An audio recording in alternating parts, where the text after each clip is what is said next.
Andrew, tu es dans la chambre de ton petit-neveu, qui a 8 ans.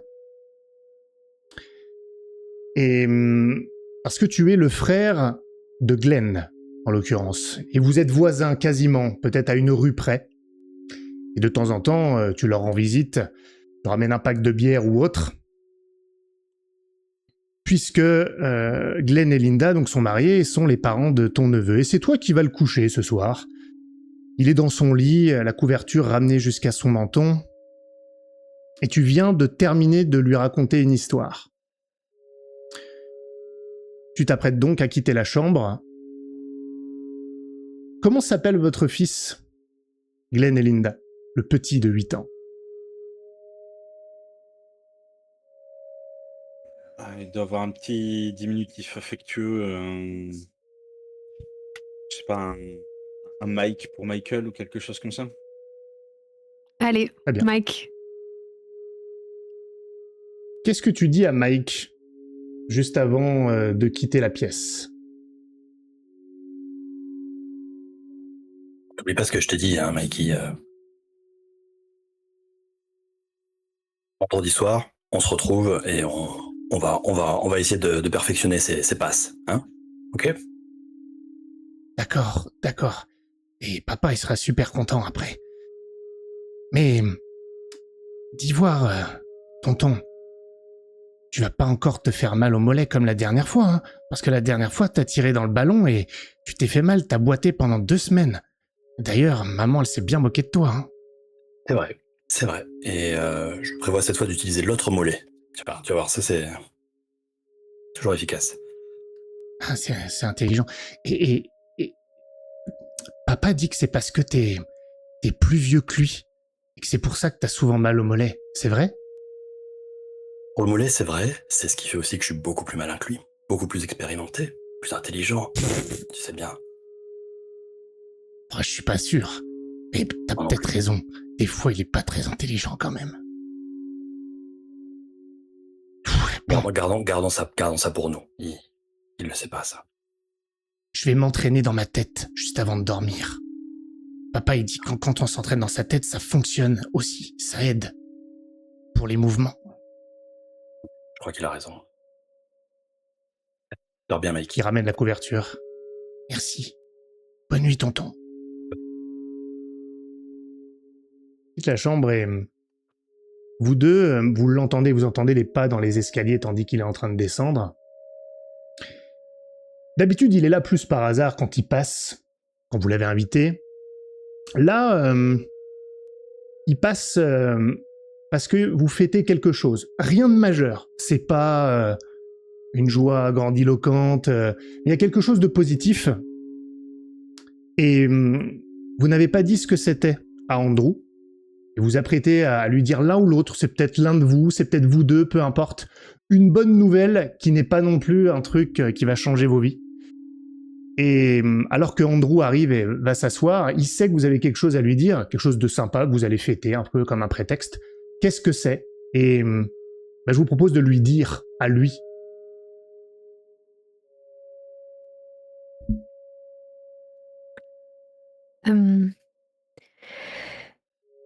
Andrew, avec Glenn, en fait, on t'a invité ce soir parce que on a une petite chose à fêter. C'est pas grand-chose, mais disons que ça va me mettre du beurre dans les épinards, tu vois. Je vais pouvoir ouvrir mon salon de coiffure. Hein?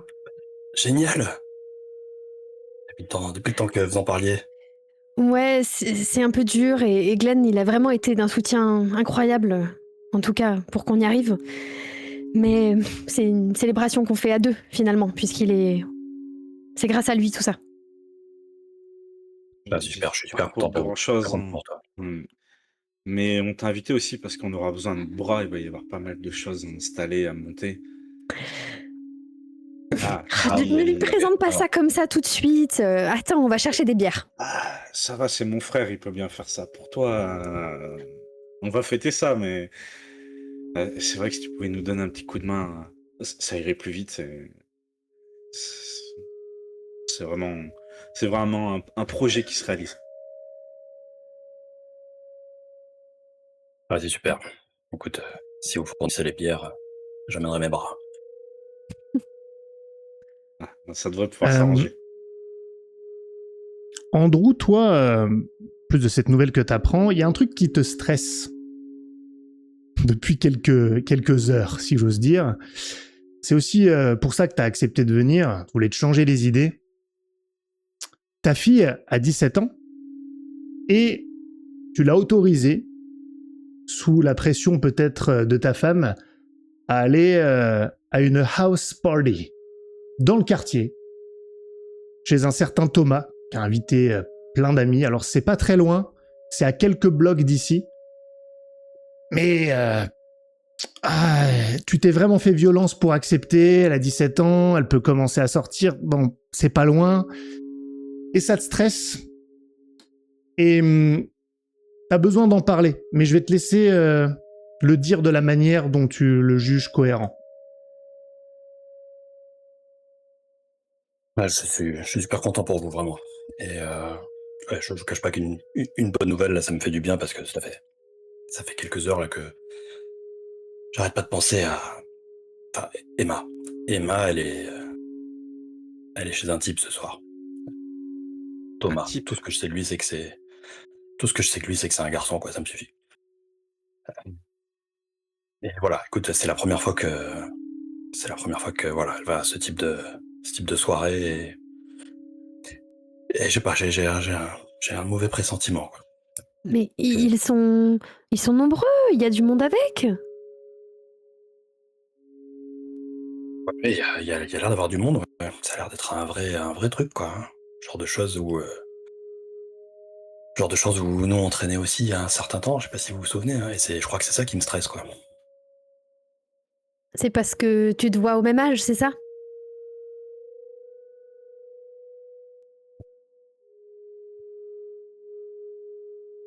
J'ai pas entendu.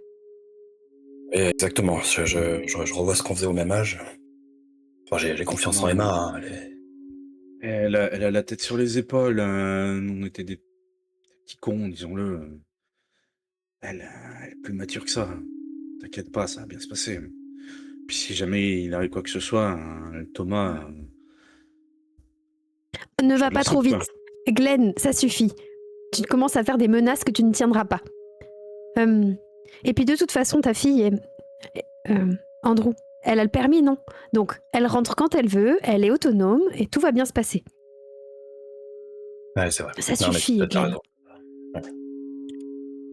Ça, tout va bien se passer, j'en suis convaincu aussi. Mais si tu fais n'importe quoi, on te pète les dents.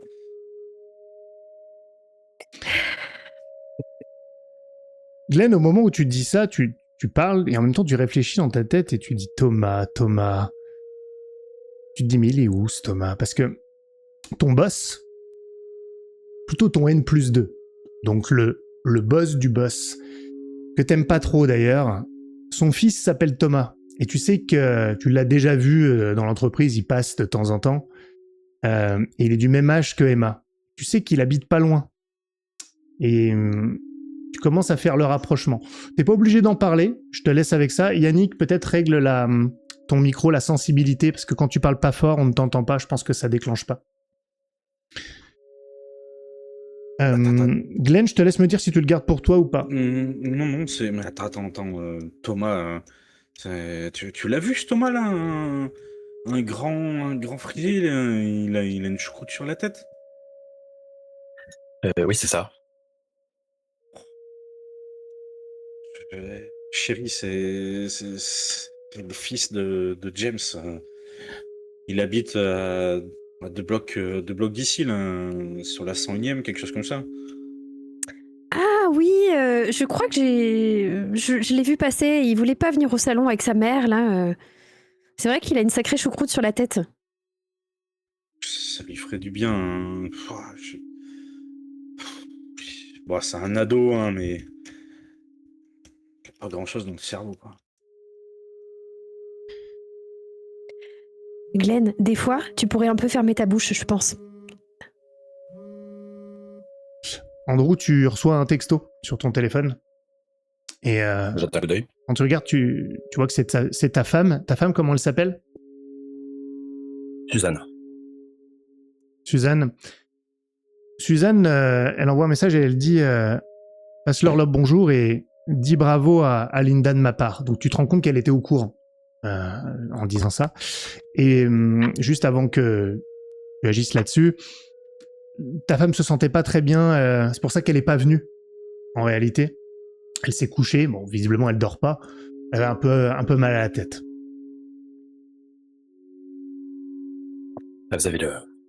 Vous avez la bise de Suzanne et Linda, elle te félicite. Évidemment, elle était au courant. Ça, je suis pas le premier surpris. Je suis désolée. En fait, comment te dire? La prochaine fois, tu demanderas des nouvelles à ton frère. On n'est pas toujours obligé de communiquer entre nous, les femmes, tu sais. Ça m'est sorti de la tête la dernière fois. Il s'est à moitié tordu la cheville. Je sais pas qui on allait finir aux urgences. Là.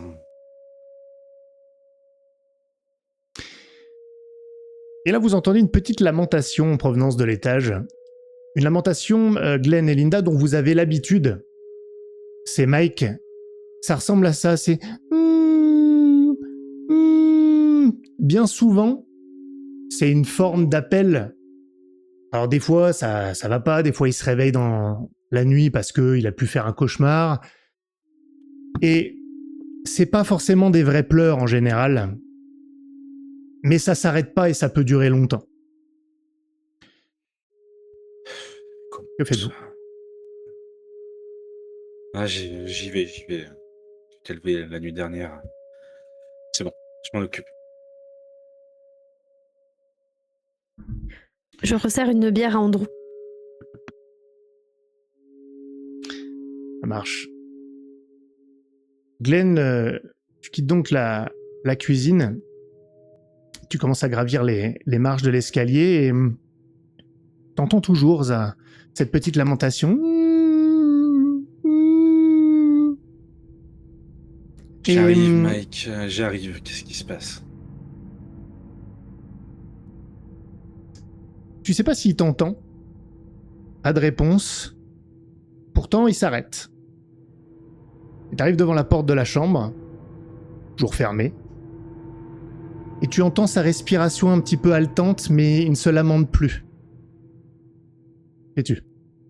Ah, je vais quand même ouvrir la porte en me disant qu'est-ce qui t'arrive, champion? C'est tonton, il t'a raconté des histoires qui font peur encore.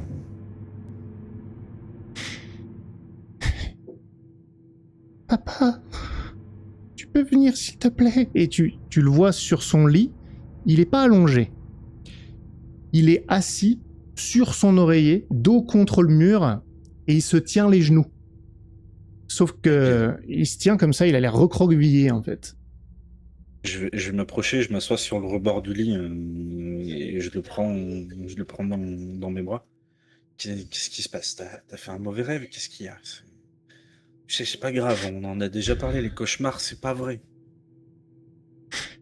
Et quand tu lui dis ça, tu te rends compte, tu l'as dans tes bras.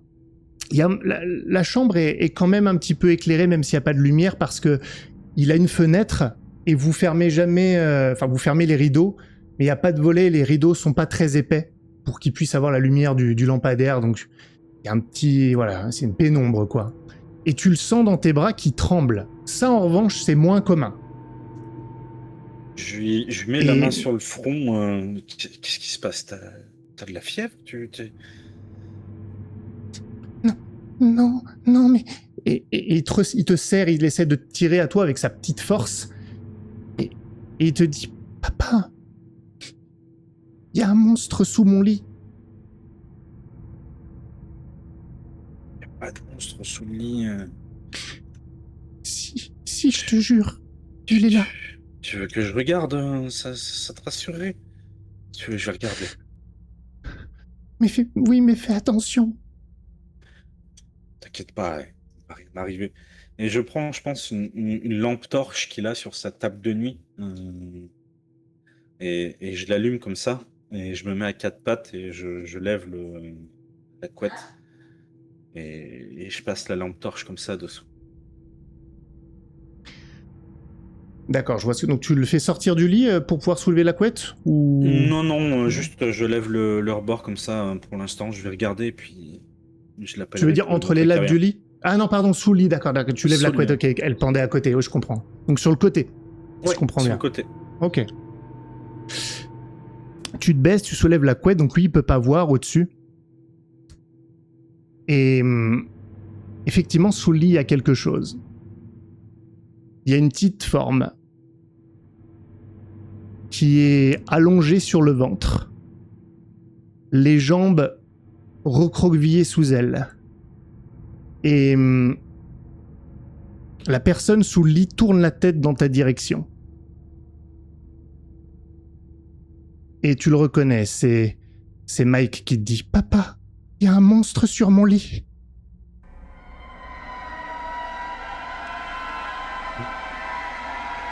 Je pense que je recule comme ça, je suis plaqué contre bordel.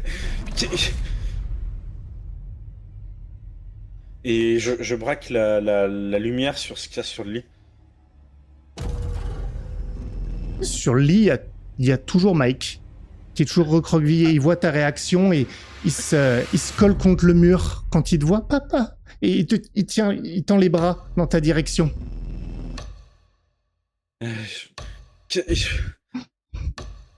Andrew, Papa, ramène tes... papa, j'ai peur. Ça vient de sous le lit. Et je pense que j'attrape celui qui est sur le lit et je le prends dans mes bras et je sors en reculant comme ça. Je tape un peu dans le couloir. Il y a un cadre qui tombe. Ok. Vous l'entendez au moment où tu recules, juste avant les autres. Au moment où tu recules comme ça de cette manière, tu vois la petite main de Mike qui écarte la couette sous le lit et qui rampe comme paniqué pour sortir de sous le lit. Papa, papa, me laisse pas. Vous entendez tout ça en bas. Enfin tout ça, une partie, le cadre qui tombe. Que faites-vous?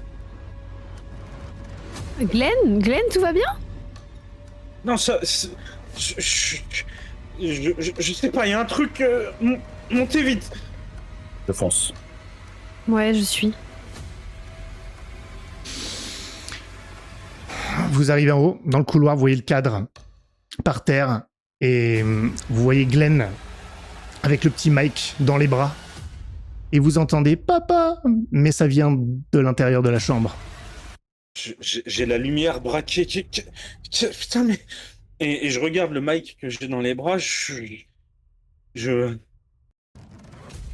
que c'est? Qu'est-ce qui se passe? Qu'est-ce qui se passe? J'ai le faisceau de la lampe braqué sur la chose qui est sous le lit. Je pense que je rentre dans la chambre parce que pour moi c'est trop bizarre d'entendre la voix de mon fils à l'intérieur de la chambre et j'allume la lumière. Et devant le lit, debout, il y a Mike qui est là, mais il pleure, il a les bras autour de lui comme ça pour se protéger. Maman! Et il court dans ta direction pour t'attraper la jambe et se coller contre toi. Maman, j'ai peur! Je l'attrape, je pense que je le laisse faire, je me laisse faire. Il se Mon colle à fils, toi. viens contre moi. Mais Glenn, qu'est-ce que tu fais? Qui est cet enfant que t'as dans tes mains? C'est Mike! Et j'aimerais... Montre-le-moi. Mais non, Mike, il est avec moi. Et je pense que je me tourne un peu comme ça, vu qu'il est un peu blotti contre moi, je me tourne et pour te montrer. Et tu vois, Mike, il a le nez enfoui contre l'épaule de son père, mais il risque un regard comme ça vers le haut, tu vois, un regard terrorisé. Il regarde, et il doit croiser le regard de celui que t'as avec toi, et il se cache comme ça. Et tu vois que c'est Mike, aussi. J'attrape, je pense qu'il arrive à... Il a quel âge, Mike? Il a 5 ans, 6 ans? 8 ans. 8 ans, pardon. Donc il doit être à peu près à ma hanche. J'attrape sa tête et je regarde ses cheveux. J'essaie de regarder s'il y a quoi que ce soit de différent. Parce que c'est mon fils, je le connais. Tu le regardes, ses cheveux, son nez, ses grains de beauté, éventuellement, il en a peut-être un sur la joue. Ouais. Ah, je veux dire, c'est lui, il a le même pyjama. Qu'est-ce qui s'est passé, mon chéri? Et je parle à celui que j'ai dans les bras. Qu'est-ce qui s'est passé? Quand tonton il est parti, tu t'es endormi, Mais, mais oui, je me suis réveillé et le monstre, il était dans le lit avec moi. Et, et j'ai repoussé, il est tombé, il est allé se cacher sous le lit. Je regarde de l'autre Mike. Qu'est-ce qui s'est passé, mon chéri? Mais le monstre, il était avec moi dans le lit. Il m'a réveillé. Il était là. Il avait les mains sur moi. Il me tenait. Il m'a poussé. Je suis tombé. Je suis allé me cacher sous le lit.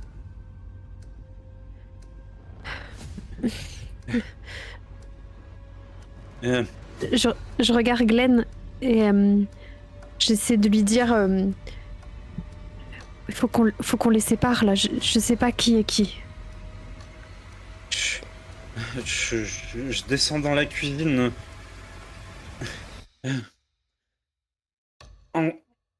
Andrew, tu te rappelles ce que tu lui as dit juste avant de descendre? Ouais, non. Moi, ça fait quelques secondes là que je suis complètement dans le déni et j'ai essayé de me mettre dans une situation où j'arrivais à voir les deux en même temps, si c'était possible. Oui. Voilà, juste pour voir si vraiment je vois bien ça. Et dans ce cas-là, je vais vers Glenn et je parle à Mikey. Mikey, tu te souviens de ce qu'on s'est dit quand je suis parti? Attends, Mike, on va descendre. Tonton, il va venir avec nous et tu vas lui raconter dans la cuisine. Ok? On va faire ça. Oui. Et je descends dans les escaliers avec lui. Et descend et t'entends juste Linda, maman, attention, alors qu'ils descendent les escaliers. Qui vient de Mike que porte Glenn. Oui. Je dis j'arrive, mon chéri, j'arrive. Et je regarde l'autre Mike. Et, viens avec moi, on va aller dans ma chambre. Viens avec moi. Tu le reposes? Moi, je sais si tu le tenais. Ah non, il était contagieux, tu ne l'avais pas porté, toi, ouais, c'est vrai. Moi, je ne l'avais pas porté. Ok, il te tient la main, comme il a coutume de le faire d'ailleurs, et il te suit dans la chambre, en trottinant légèrement, avec empressement justement. En bas, vous arrivez donc dans le salon, mitoyen avec la cuisine. Et le petit, il est toujours en tremblant. Hein. Mon Mikey, écoute, je suis sûr que c'est toi. On te croit. Il n'y a pas de problème. Ce que tu vas faire, c'est que tu vas aller chuchoter dans l'oreille de tonton ce qu'il t'a dit avant de dormir. Tu lui chuchotes doucement, juste pour qu'il n'y ait que lui qui entende. Même moi, je veux pas savoir. C'est vos secrets, c'est vos histoires. Dis-moi, Mikey, dis-moi ce qu'on s'est dit qu'on ferait ensemble. Tu m'as dit quand t'apprends dans la balle, mais je t'ai dit de faire attention avec ton mollet. Et que papa disait que c'est parce que t'étais plus vieux que lui. Ah, c'est ça, Mikey. Et là, moi, je sens une espèce de soulagement intérieur et je le serre dans mes bras. Et j'acquiesce devant Glenn, d'un air de dire c'est bien ça. Viens voir mon grand. Tonton, il va monter. Tu veux du lait, quelque chose, un verre d'eau, tu veux un bonbon même? C'était toujours dit, pas de bonbon avant de dormir. Je veux bien un verre de lait. Allez, viens, Et moi, on va chercher ça. Je pars rejoindre Linda et autre Mike. Ok. Toi, Linda, t'es donc en haut dans ta chambre avec le petit. Et vous avez aussi une fenêtre dans la chambre. Et tu entends derrière la fenêtre, enfin derrière, peut-être ça vient de dehors justement, mais c'est pas trop mal insonorisé, donc tu peux pas avoir le détail, mais il y a l'air d'avoir des voix qui parlent fort dehors, comme si c'était un peu houleux même. Mais voilà, sans que tu entendes vraiment ce qu'ils se disent. D'abord, je prends Mike et je le mets sur mon lit. Et je pense que... Est-ce que je peux avoir, un thermomètre? Je veux lui sentir son front, savoir si il a de la fièvre, s'il est malade. Tu peux lui prendre la température. Ouais. Je pense que tu vas arriver à ce moment-là, dans ce cas, Andrew, alors qu'elle prend la température de son fils, il mord dans le thermomètre, et t'arrives au moment où ça bip. Et lorsque tu rentres, à la fois il y a le bip, et tu vois Linda qui regarde, il est à 37,2. Et t'entends aussi ce remue-ménage, en tout cas ces voix qui parlent fort à l'extérieur. Que faites-vous ? Je suis plutôt concentré sur ce qui se passe ici. Et... Bien sûr. Linda, tu es d'accord pour que je lui demande la même chose que j'ai demandé en bas? Je sais que ça Bien paraît sûr. bien. Non, c'est... Je n'arrive pas à... C'est difficile à dire, mais je n'arrive pas à reconnaître mon enfant. Je vais à la fenêtre. Vas-y. Et Mikey, tu peux me dire ce qu'on s'est dit tout à l'heure quand je t'ai laissé pour dormir? Qu'est-ce qu'on s'est promis qu'on ferait? Ben, le foot, mais t'es vraiment sûr que tu vas pouvoir avec ton mollet? Et t'as dit que tu taperais de l'autre jambe et que c'était une bonne idée. Et Quand j'entends ça, j'ai le sang qui se glace avant même qu'il termine, quoi. et t'as aussi dit que comme t'étais plus vieux que papa, ben t'étais plus intelligent. Ok, Mikey, c'est ça, merci, c'est bien ça. Je le serre dans mes bras comme j'ai fait pour autre Mike. Ok. Linda, tu faisais quelque chose en attendant? Oui, j'ai ouvert... Enfin, je me suis rapprochée de la fenêtre pour prendre un peu l'air et j'ai essayé d'écouter ce qui se passait à la fenêtre. Ok. Écoute juste. Ouais, vraiment, je mets ma tête au niveau de l'histoire d'avoir un courant d'air frais sur mon visage, comme si ça allait m'aider à retrouver... Ah, mais tu ouvres, en l'occurrence. Oui. Ah, d'accord. Ok. Tu ouvres, tu laisses les rideaux fermés ou tu les ouvres? Alors, remarque, ouvrir avec les rideaux fermés, c'est compliqué, mais... Ouais, j'ouvre parce que j'imagine comme ça... Je t'en prie, Carlson, calme-toi, c'est moi. Et tu sais tout de suite qui c'est qui parle. C'est Judith, la voisine, qui est la femme de Carlson. Carlson, c'est un vieux... Enfin, d'ailleurs, Judith aussi, ils sont pas tout jeunes, ils doivent être 70 ans, voire plus pour Carlson. Et il a pas toujours toute sa tête. Il est encore autonome, mais... Et t'entends ça. Dégage de là! Tire-toi de chez moi! Je te jure, je vais tirer! Mais je t'en supplie, Carlson, c'est moi, c'est Judith. Je crie à la fenêtre. Genre, je fais un coucou. Je pense qu'il doit m'entendre, Carlson, à ce moment-là, quand j'ouvre la fenêtre. Je fais un coucou de la main pour calmer peut-être un petit peu la situation et juste qu'il me voit, quoi. Bah, il a un regard en l'air, vite fait, mais il reporte son attention sur Judith qui est en train de... Elle est sur la route maintenant. Lui, il a l'air d'être sur le trottoir, tu le vois, c'est vraiment les voisins, tu le vois apparaître un peu pas loin sous la fenêtre, et il a son fusil, et il pointe sa femme avec le fusil. Carlson ? Oui, attendez, je suis un peu occupé là, Linda. Je suis un peu occupé. Je vous en prie, il faut m'aider, il a une absence, je crois. Oh, Linda, mon Dieu, ça va aller, mon chéri, t'inquiète pas, pose ce fusil, je t'en prie. Judith, la fenêtre aussi pour voir ce qui se passe, pardon. Judith, éloignez-vous, je vous en prie. Oui, ouais, c'est ça, éloigne-toi. Ouais, fais ce qu'elle a dit. Allez, reculez, je vise bien, attention, moi. Hein. J'ai encore de bons restes. Ah oui, je m'éloigne. Qu'est-ce que... Elle commence à revenir sur le trottoir, mais en s'éloignant toujours de son mari qui la pointe. Plus loin que ça. Allez, tire-toi. Cours. Casse-toi de là. Allez. Oh mon Dieu. C'est pas possible, tu vas faire ce que je te dis. Elle recule, tu la vois bientôt plus dans ton champ de vision, sauf si tu te penches à la fenêtre. Non, je regarde Carlson, je dis, mais qu'est-ce qui se passe, Carlson? Cette chose était chez moi, et je veux pas qu'elle reste. Allez, oust. Faut que j'aille retrouver ma Judith. Carlson, où est Judith, exactement?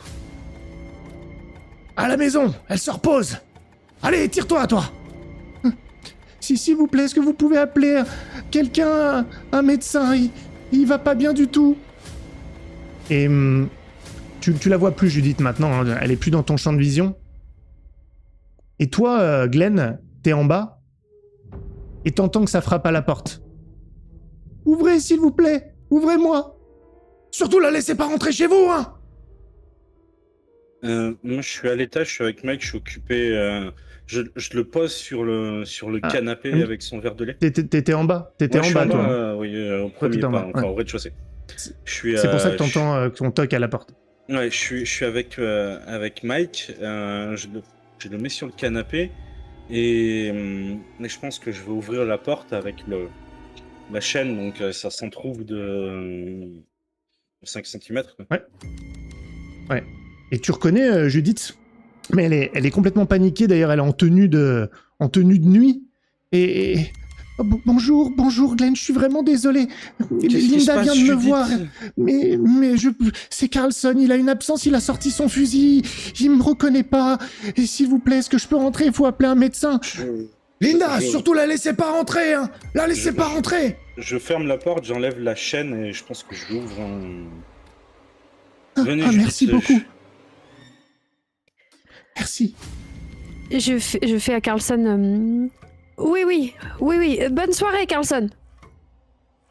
Ouais, mais vous allez le regretter, hein, je vous jure, elle est rentrée chez vous, là, quelqu'un lui a ouvert. Bon, il faut que je retourne voir ma Judith. Je vais voir ce qui se passe. Maman, qu'est-ce qui se passe? J'ai peur. Je me rapproche de Mike et je regarde Andrew et je fais... ça va aller. Je pense que je lui fais un petit bisou sur le front. J'essaie de me raccrocher à ce que je peux là. Je m'adresse à Linda, je dis, j'ai eu la même réponse des deux. Moi, je ne sais pas dire, je comprends pas. Ça peut vouloir dire que les deux étaient là déjà quand je suis venu tout à l'heure. Et que les deux ont entendu. Enfin, je sais pas. Désolé, Linda, je comprends rien. Les deux étaient là? Je vois que ça comme explication. Moi, je parlais à Mikey et l'autre était là sous le lit déjà. Et il a dû entendre. Les deux ont ça. Mais enfin, Andrew, t'as un coup dans le nez, c'est pas possible. Il y avait pas deux Mike. Enfin, ressaisis-toi. J'ai toujours eu qu'un enfant. Quoi te dire, Linda? Moi, je change. Là, il y a deux Mike. Il y a deux Mike là maintenant. Chérie, qu'est-ce qui se passe en haut? Il y a Judith qui est en chemise de nuit dans le salon, là. Qu'est-ce qui se passe? Et... Il y a Mike qui est terrorisé. Oh, je suis vraiment désolé de vous faire peur ainsi. Je suis désolé. Coucou, Mike. Oh, je l'ai réveillé. Oh, où c'est Carlson? Vraiment, je suis désolé, Glenn. Je voulais pas vous ennuyer comme ça, mais est-ce qu'on peut appeler un médecin, s'il vous plaît? C'est pas votre faute, Judith. Mais on a plein de choses. C'est le bazar à la maison, là. Qu'est-ce qui se passe? Mais je sais pas ce qui se passe. C'est juste Carlson il a une absence, c'est tout. Il faut appeler un médecin. J'ai pas pu prendre mon téléphone. Est-ce que vous pouvez appeler un médecin, s'il vous plaît? Et il va forcément se rétablir. Ça lui est jamais arrivé comme ça. Des fois, il sait plus trop où il est, mais jusqu'à prendre son fusil, là, c'est pas normal. Vraiment, il m'a pas reconnu.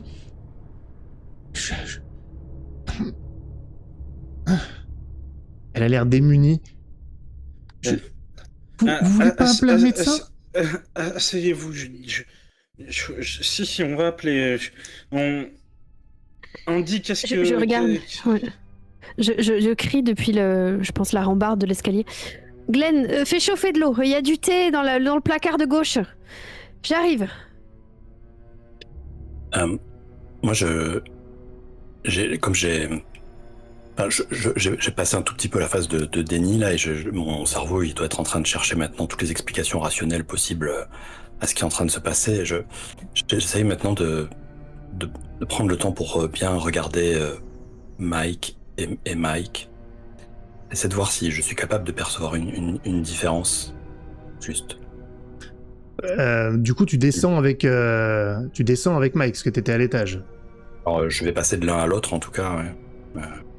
Mais oui, je me permets pas d'enlever Mike de Linda.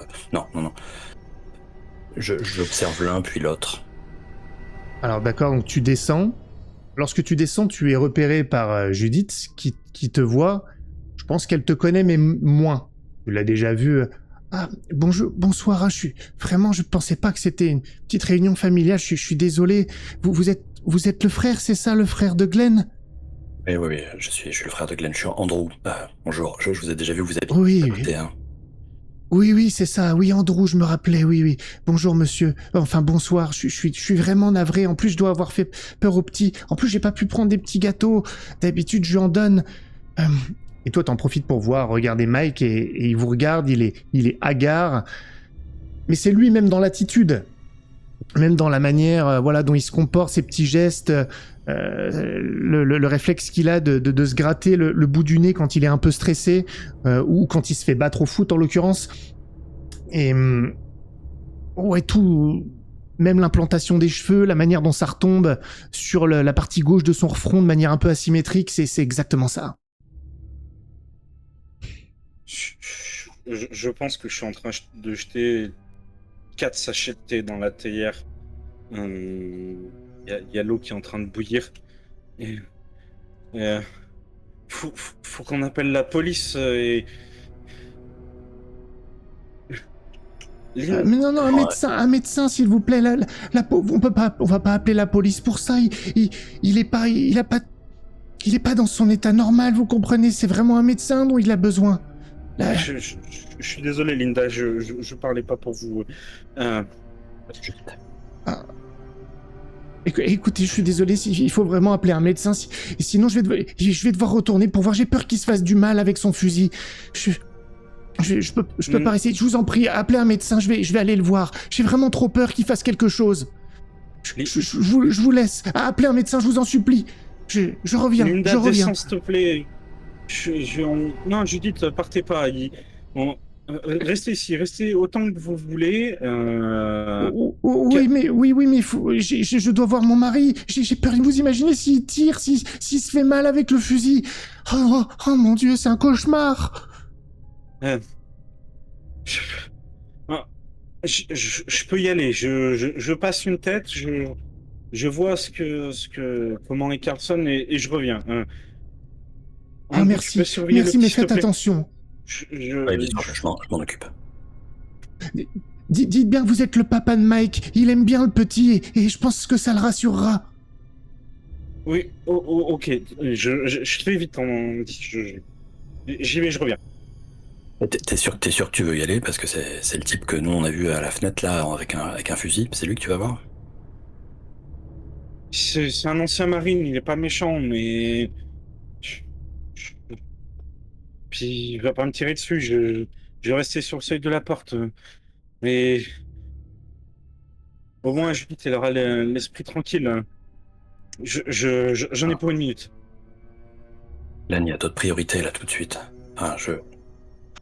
Désolé, madame Judith, mais... Enfin, c'est juste qu'il y a quelques... On a quelques soucis aussi, ici, là. Je suis vraiment désolé. Mais, écoutez, je suis désolé, je vais y aller, alors. Je vais retourner à la maison et je vais appeler avec le téléphone. Non, je comprends. Considère que t'entends tout ça, hein, si tu veux intervenir, Linda. Tenez le téléphone, il est ici. Allez-y. Ah oui, d'accord, merci. Faut que je me souvienne du numéro. Docteur Goupil, c'est quoi le Docteur Goupil? Je me souviens plus. Vous avez un annuaire, s'il vous plaît? Je l'aide à retrouver le numéro. Je l'aide à Chérie, retrouver le numéro de docteur. Chérie, tu sais, j'ai des petits cachets là à côté des sachets de thé. Quand ça va pas, je prends ça là. Ça me fait du bien. Le thé, je vais attraper une tasse, je pense que je verse un thé qui doit être infect, et j'y mets un comprimé, et je le donne à Linda, à Judith, en lui disant Judith. Tenez, je suis désolé, et je monte quand même voir. C'est quoi le comprimé que t'as mis dedans? Moi, je voudrais bien savoir ce que c'est. Un petit anxiolytique, tu vois, un truc déstressant ou un truc comme ça. J'imagine que comme j'ai ouvert mon salon de coiffure, ça a été compliqué, j'ai pas trop dormi, voilà. Un petit un Ok. déstressant. D'accord. Bon. Mais ça, on est d'accord que dans les prochaines secondes, ça l'empêchera pas d'appeler le médecin si elle veut. Absolument pas. Ok. Mais d'accord. par contre, je sais pas, ça va se détendre dans la prochaine heure, quoi. Ouais. Allez. C'est noté. Elle commence à composer le numéro. Vas-y, je vous laisse en attendant le temps qu'il Qu'est-ce retrouve. qui se passe, chérie? Mike, il est en bas. J'aimerais, pendant ce temps-là, avoir eu le temps d'avoir discuté avec Mike. Si c'est possible. À quel moment, pardon? C'est à moi que tu parles ou c'est à... Oui, pardon, oui. je suis désolé. C'est à toi que je parle. J'aimerais, pendant ce temps-là, pendant qu'il y avait Judith en bas, avoir eu le temps de poser des petites questions à Mike. Ah, bah, tu peux lui poser. Vas-y, dis-moi ce que tu lui demandes. Quand tu t'es retrouvé sous le lit, mon poussin, tu disais qu'il y avait un monstre sur le lit, c'est ça? Oui, avec moi. Mais ce monstre, mon poussin, c'était toi? Mais non, moi je suis là. Il me ressemble, mais c'est pas moi. Et... Comment tu sais que c'est pas toi? Parce que moi, c'est moi. Maman, j'ai... Vous êtes pareil. Il se met à pleurer. Vous êtes se met à pareil, pleurer. vous êtes comme deux gouttes d'eau, tu peux pas avoir peur de toi-même. Mais c'est pas moi. C'est pas moi, il était là, il m'a poussé. Je suis tombé du lit, maman. C'est pas moi je suis là. Et oui, allô, Docteur Goupil, c'est Judith. Oui, Judith Cummings. Et écoutez, je vous appelle, j'ai mon mari, il a une absence et il a pris le fusil. Et il me reconnaît plus. Vous pourriez venir, Oui, docteur, je suis... Vous interrompez comme vous voulez, hein. Je suis chez le voisin. Et oui, mes voisins, ils m'ont accueilli, mais j'ai peur qu'il se fasse du mal. Bah oui, il a pris le fusil, mais il va... Je crois que c'est juste moi.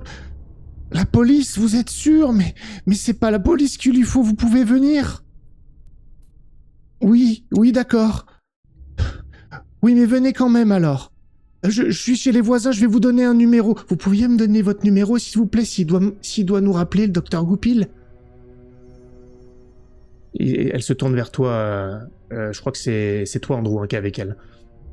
Ah oui, non, dans ce cas-là, je lui donne le numéro d'ici. Je donne le numéro. Ok. Elle donne le numéro. Je vous remercie. Oui. Oui, on va appeler, d'accord. Elle raccroche toute tremblante. Il va venir, le docteur Goupil. Mais il dit que s'il a un fusil, il faudrait prévenir la police. Moi, je trouve que c'est un peu rapide quand même. Je voudrais pas qu'il lui tire dessus. Qu'il est pas dangereux normalement, monsieur Andrew. Je vous jure. Il a déjà utilisé son fusil? Oh, mais il y a longtemps, ça fait longtemps qu'il l'utilise plus. Il chasse même plus, ça fait au moins 10 ans qu'il a pas chassé. D'accord. Chérie, qu'est-ce qui se passe? Et je suis en haut sur le palier. Je pousse un peu le cadre qui s'est explosé par terre pour pas qu'on se coupe les pieds. Andrew m'a dit que Mike était en bas. Non, Glenn. Il a vu celui-là. Et il n'arrive pas à savoir qui est Mike. C'est pas possible. Ils ont raconté la même chose.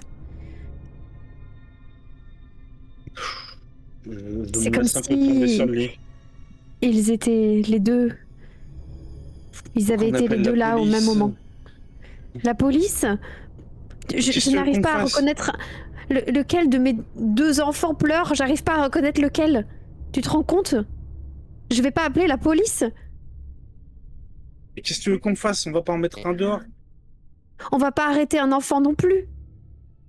Au hasard, sans savoir.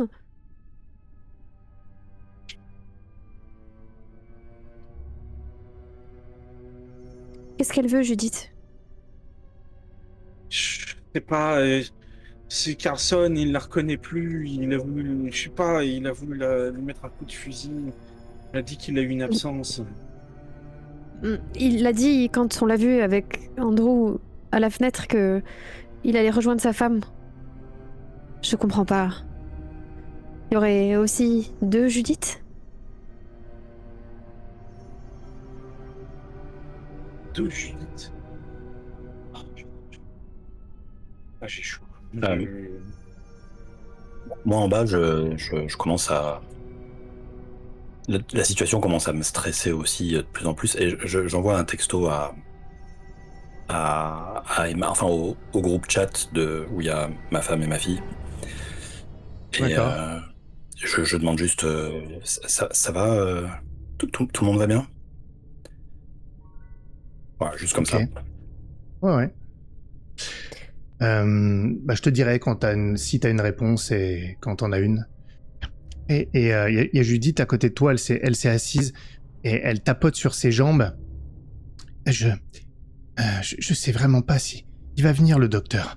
Je vous remercie vraiment de m'aider. Je sais pas si je devrais pas y retourner quand même. Ce silence, ça m'inquiète. Je crois que je vais devoir aller voir quand même. Vous croyez que je devrais faire ça?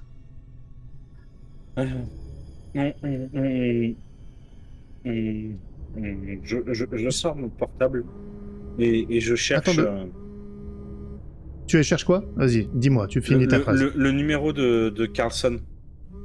Le numéro de fixe de Ok, chez eux. ok. Ça marche. Je reviens à toi. Andrew, ton téléphone se met à vibrer. Et c'est Emma qui t'appelle. Je réponds tout de suite. Papa. Ouais. Papa, tu m'entends? Ouais, ma Tu chérie. m'entends? Oui, je t'entends. Qu'est-ce qui se passe, ma chérie? Ah, Papa, j'ai peur. Il est devenu fou. Je suis chez Thomas. C'est un carnage. Il a tué plein de gens et je suis caché chez lui. Je sais pas quoi faire. Et bon, je manque déjà de tomber sous la peur là, de ce qu'elle m'annonce. 2 choses. La première chose que je me demande, c'est est-ce que je connais l'adresse de Thomas? Est-ce que je lui avais demandé? Est-ce qu'elle me l'avait donné? Oui. Ok. Il est à quelques pâtés de maison d'ici. Écoute, ma chérie, Je- enferme-toi quelque part où tu peux être en sécurité. Un placard, n'importe où. Dans une pièce, une salle Oui. de bain, enferme-toi, garde ton téléphone sur vibreur et attends que j'arrive. J'arrive Oui. tout de suite. Oui, d'accord. J'entends encore du bruit en bas. Je me cache. Je suis dans une chambre, d'accord? Non, raccroche pas. Je- Non, raccroche pas. Reste en ligne avec moi et ne fais pas de bruit. Je monte l'étage 4 à 4 pour aller voir Glenn et Linda. Ok. Tu vas arriver, je pense, au moment où Glenn est en train d'appeler, peut-être avec son portable, Carlson. C'est ça. Et ça a sonné plusieurs fois quand même, peut-être 5 fois, et ça finit par répondre. Allô? Oui, Carlson, bonjour, c'est Glenn, le papa de Mike. Ah, vous allez bien? Vous m'inquiétiez là. Vous allez bien? Parce que vous avez laissé rentrer chez vous cette... Mais c'est Judith qui est en bas dans le salon. Oh non, c'est pas elle d'ailleurs. J'aurais peut-être besoin d'aide finalement. J'arrive pas à réveiller ma femme. Mais votre femme, elle est chez vous? Mais j'arrive pas à la réveiller, oui. Elle s'endort, mais j'arrive pas à la réveiller. Andrew, tu entends ça, tu interviens quand tu veux, je reviens pas vers toi, tu vois ce qui se passe dans la chambre. Oui, vous pourriez m'aider s'il vous plaît, venez pas avec l'autre, hein. Mais je sais pas quoi faire. Et il faudrait peut-être que j'appelle le docteur Goupil. C'est pas normal. Mais on va s'occuper du docteur Goupil, vous inquiétez pas. Qu'est-ce qui se passe, Andrew? J'ai la main sur le... Ouais, T'as vu un vous fantôme? voyez arriver avec le téléphone, et je suis en effet complètement blanc. Emma est dans la soirée où elle dit que Thomas a massacré plein de gens. Elle se cache et elle est terrifiée. Je vais tout de suite aller la chercher. Est-ce que vous pourriez appeler la police et l'envoyer à l'adresse de Thomas? Tu vas y aller sans armes alors qu'il a massacré plein de gens? Je peux pas la laisser là-bas. Tu préfères oui. qu'elle vive avec un père mort?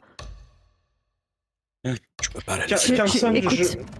je vous rappelle. Je vous rappelle où je passe. Vous inquiétez pas, je vais passer. Ah, merci, je vous attends, Et ne vous inquiétez pas, je suis armé si jamais l'autre truc vous suit. Andrew, à la cave. Prends ce que tu veux. Il y a une hache, ce genre de choses. Au moins ça, s'il te plaît. Carlson, là, il a un fusil. Attends, mais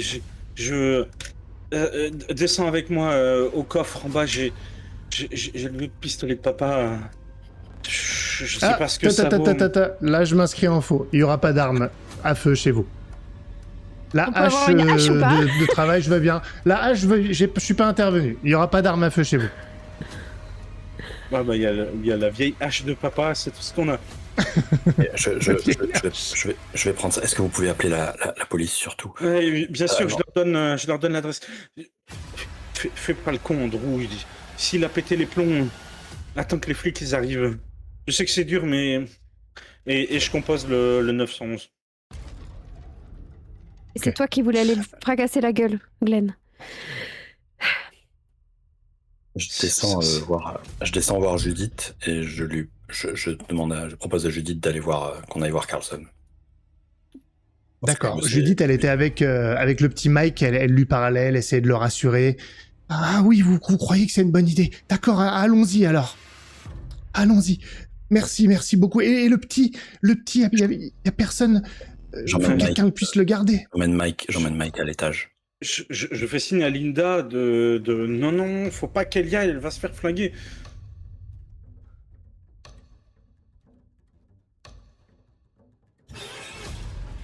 Moi, J'emmène le petit Mike à l'étage. Je prends les deux Mike avec moi. Andrew revenir. D'accord. Alors, ok. Celui qui rentre dans la pièce, il a un temps d'arrêt, il veut pas rentrer là où est l'autre. Et d'ailleurs, l'autre qui est avec toi, il se serre contre toi. Tu vois qu'ils se regardent en chien de faïence, ils osent même pas se regarder. Et vous pouvez les forcer, hein, mais en tout cas, ils veulent pas être à proximité. Maman, c'est le monstre. Je veux pas être près de lui. En fait, j'aimerais bien qu'il y en ait au moins un qui revienne dans la chambre. Où est-ce qu'ils étaient à la base? Vos chambres sont pas loin mutuellement. Ouais. Mon ange, je fais signe à celui qui est dans l'escalier avec Mike. Va dans ta chambre, maman arrive, d'accord?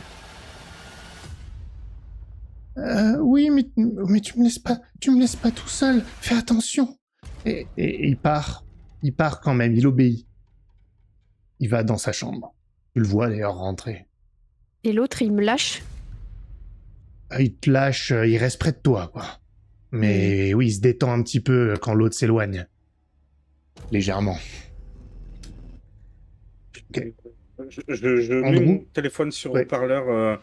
Allez, décrocher. Okay. T'appelles, ça sonne. Andrew, tu pars pendant ce temps-là?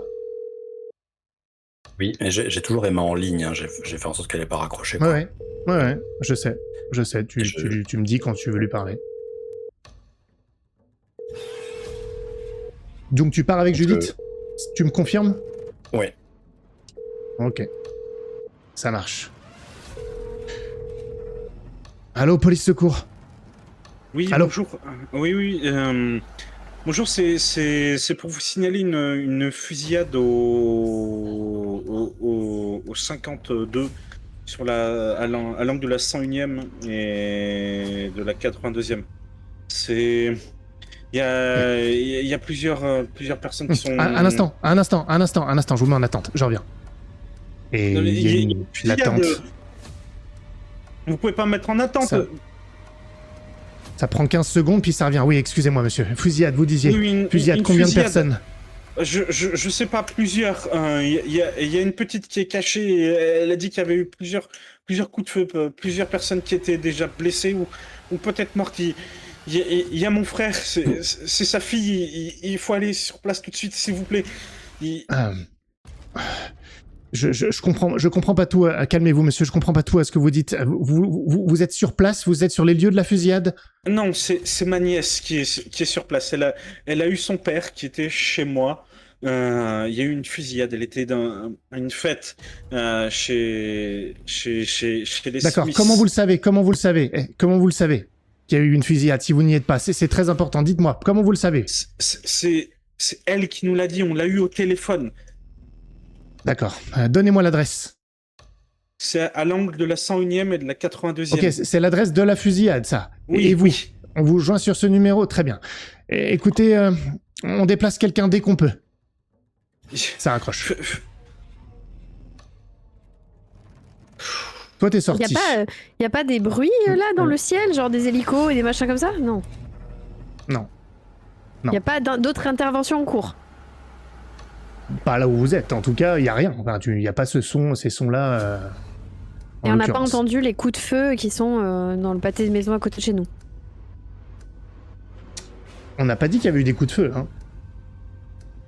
Vous avez dit une fusillade, non? Ah, Lui, a il a dit une massacré. fusillade. Moi, j'ai pas dit une fusillade.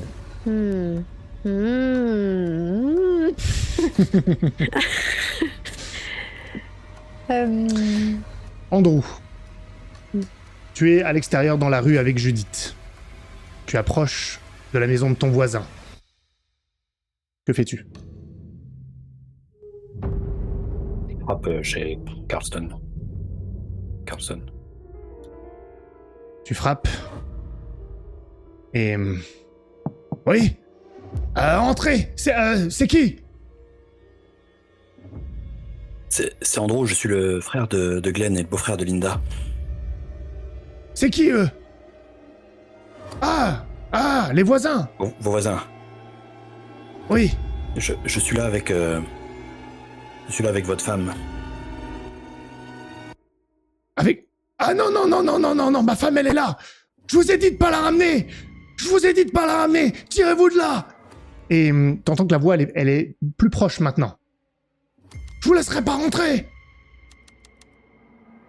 Tirez-vous de là. Je vous ai dit, j'arrive pas à réveiller ma femme. Vous êtes avec l'autre. Je t'en prie, mon chéri, c'est moi. Oh, non. Bon, à Judith, je lui dis, vous devriez vous éloigner. Je vais juste essayer de lui parler. Et il y a un coup de feu, ça traverse la porte. Tirez-vous de là, j'ai dit. Oh mon Dieu, il a tiré. Oh mon Dieu. J'ouvre la fenêtre et je vois ça. Je dis, putain, Andy, barrez-vous de là, il va vous canarder. Venez Judith, venez avec moi. On va partir. Linda et Glenn, ça sonne chez vous sur la ligne fixe. Je décroche. Oui, allô, bonsoir. C'est le docteur Goupil. Oh oui, bonsoir monsieur Goupil, vous êtes le médecin des Carlson, c'est ça? Oui, tout à fait. Je vous signale que je vais avoir un peu de retard. Je suis navré. Est-ce que vous avez appelé la police? Il y a beaucoup de trafic. C'est très compliqué d'accéder. Je vais avoir du retard. Je sais pas, c'est mon mari qui s'en occupait. Je préviens monsieur Carlson. Je vous remercie. À tout à l'heure. Ouais, il y a eu le coup de feu. Ça a traversé la porte. Qu'est-ce que tu fais, Andrew? Je ramène Judith chez Glenn et Linda et je retourne chez Glenn et Linda. Et sur le chemin, elle te dit « Je me sens fatiguée, monsieur, et j'ai besoin de m'asseoir. Excusez-moi. » Vous allez vous asseoir chez Glenn et Linda. Venez, Judith. Ah, là, je vous assure, j'ai vraiment du mal. Et tu vois qu'elle se raccroche à toi. Elle a du mal à marcher. Bah, j'essaie de l'aider à marcher jusqu'à la maison. Oui, très bien. Tu l'aides à marcher. Il y a son poids sur toi. Je la ramène Vous arrivez au niveau de rapidement la à maison. Moi, j'ai descendu les escaliers 4 à 4 pour leur ouvrir. Qu'est-ce que t'as fait, Andy? Pourquoi tu l'as emmené là-bas? Et je regarde Judith. Qu'est-ce qui lui arrive? Et au moment où tu demandes qu'est-ce qui lui arrive, toi, tu la vois, puisqu'elle est face à toi. Elle a du sang au niveau du ventre. Enfin, en tout cas, de sa chemise de nuit. Et ouais, il y a plein de sang. Mais On va l'allonger. Mais là par terre, je vais chercher la trousse de soins. Appuie sur la plaie. J'essaie de la poser sur le canapé, de l'allonger sur le canapé. Vous l'allongez. Ah, je suis très fatigué. J'ai froid. J'ai l'impression que j'aurais pas été touché. Je remonte, j'ouvre l'armoire à pharmacie, je jette tout par terre. Il y a des cachets, il y a de l'aspirine, il y a du dentifrice qui tombe. J'attrape un paquet de compresses, ce que je peux trouver, peut-être au moins des compresses, et je redescends. Et j'ouvre et j'appuie sur la plaie de tout mon poids. Ah bah. Glenn, Linda, toi, qu'est-ce que t'es la en police a haut. dit? Je suis en haut avec Mike et je vais rejoindre donc Mike dans sa chambre. L'autre, tu laisses donc le précédent dans ta chambre à toi. Ouais. Je vais chercher Mike. Faut que je les numérote, je pense. Et maman est là, mon poussin. Oui, je suis là. Je suis là, moi aussi. Et il est debout dans la chambre, il tient pas en place, il s'était pas assis, quoi. Je fais le tour de la chambre. Est-ce qu'il y a quoi que ce soit de bizarre dans la chambre?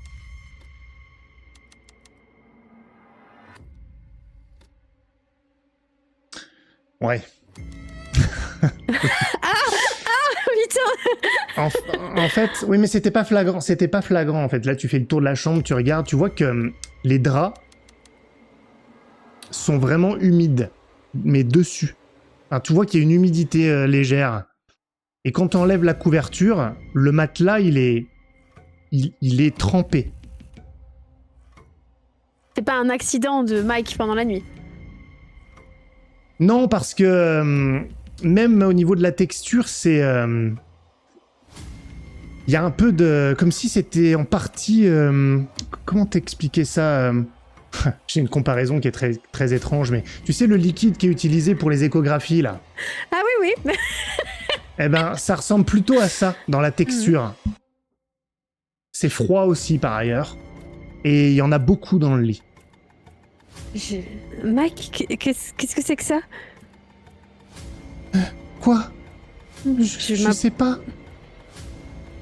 Le lit. Je sais pas. J'ai eu peur, j'ai peut-être fait pipi au lit. Pardon. C'est pas grave, mon poussin. C'est pas grave. Tu sais, ça arrive. C'est normal.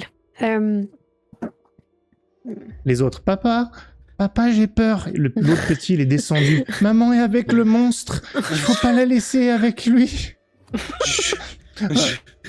Qu'est-ce qu'elle a, Judith? Judith, restez avec nous. Parlez-moi, qu'est-ce que vous avez mangé ce soir? Qu'est-ce que vous avez fait à manger pour Carlson? Ok. Je veux savoir ce que Andrew fait. Après, je reviens à toi, Glenn, parce que j'ai compris ton intention et je vais y revenir. Il va y avoir un test pour toi. Andrew, tu fais quoi? D'abord, j'ai demandé à Glenn ce qu'a dit la police. Qu'est-ce que t'as dit la police, Glenn? Ils ont envoyé une voiture. J'ai pas plus d'infos. Ils m'ont raccroché au nez plus ou moins, mais ils ont envoyé une voiture chez les Smiths. Écoute, Glenn, je vais essayer de trouver Emma. Je suis désolé de vous laisser, Linda et toi, avec cette histoire avec Mike. Je reviens ici dès que j'ai Emma. Vas-y, prends la moto dans le garage si tu veux. Débrouille-toi, fais attention à toi. Merci. Elle est Judith, il faut rester avec nous là. Je prends la hache et la moto, 2 casques, Ok. et j'y vais. Ça marche. Tu pars. Je vais revenir à toi, mais je vais devoir faire un test, faire un test à Glenn. Pour être très clair, tu vas lancer un seul dé. Sur un 6 ou plus, tu vas la stabiliser. Moins que ça, elle meurt.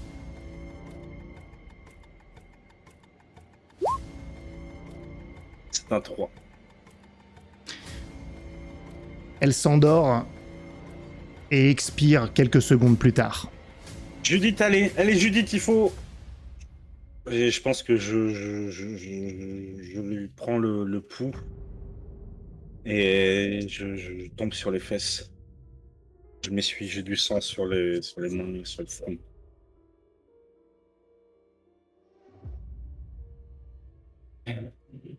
Reste pas là, mon chéri, on va remonter.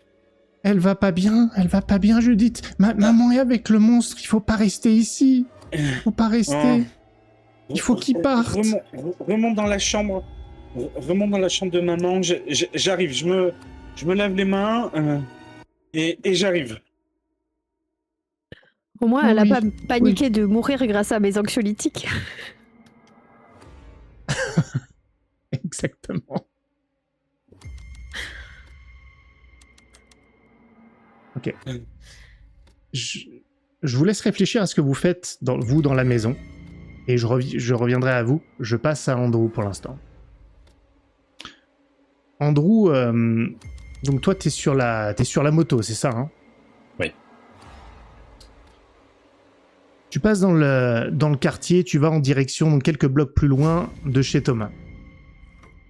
Et quand tu passes dans les rues, surtout qu'il est tard, il fait nuit, il y a quand même quelque chose qui est pas normal, il y a du mouvement. Parfois, tu vois des gens sur le trottoir qui se parlent, mais de manière assez animée. Tu vois qu'il y a parfois une porte qui est ouverte, une porte de maison ouverte avec de la lumière, elle est grande ouverte, tu sais pas ce qui se passe. Il y en a qui sont parfois sur le palier. C'est pas partout, hein. Des fois c'est silencieux, des fois tu passes, il n'y a rien devant les maisons.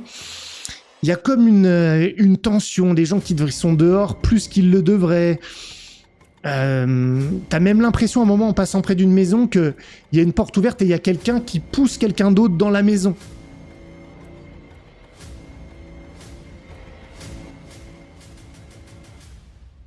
Je te laisse me dire ce que tu fais, ou si tu continues. Ou... Donc je continue, je ne m'arrête pas, mais je sens que je constate tout ça et mon stress qui était déjà au niveau maximum et le niveau maximum plus 2. Mais je continue là, j'ai qu'une seule pensée en tête, c'est de récupérer Emma. Et de temps en temps, Ok. je lui parle au téléphone, si c'est encore possible, ou conduisant, je doute. Alors. Donc c'est plutôt. C'était avant de partir en moto, j'ai essayé de lui parler, plutôt. Parce qu'en moto, j'imagine que c'est pas... Eh bien, elle ne t'a pas répondu. Avant que tu partes. Je vais un peu trop vite, probablement, ma moto. Et donc, tu y arrives en quelques minutes. En allant vite comme ça, tu ne t'arrêtes pas, tu n'es pas distrait, et tu arrives devant la maison de Thomas. C'est une grande maison. Elle est dans le quartier, légèrement excentrée. Quand je dis légèrement excentrée, c'est que tu vois le reste du quartier. Il est à portée vraiment quelques mètres, mais voilà, c'est pas mitoyen à toutes les autres maisons. C'est plus riche.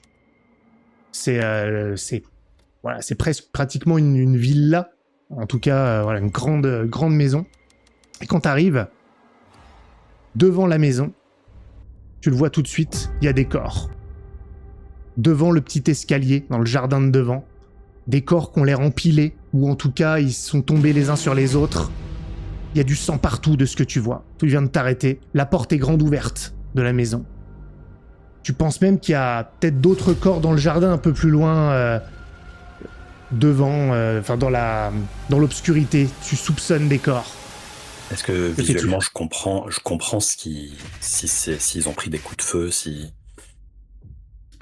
Si tu t'approches, oui, tu vas voir que c'est pas...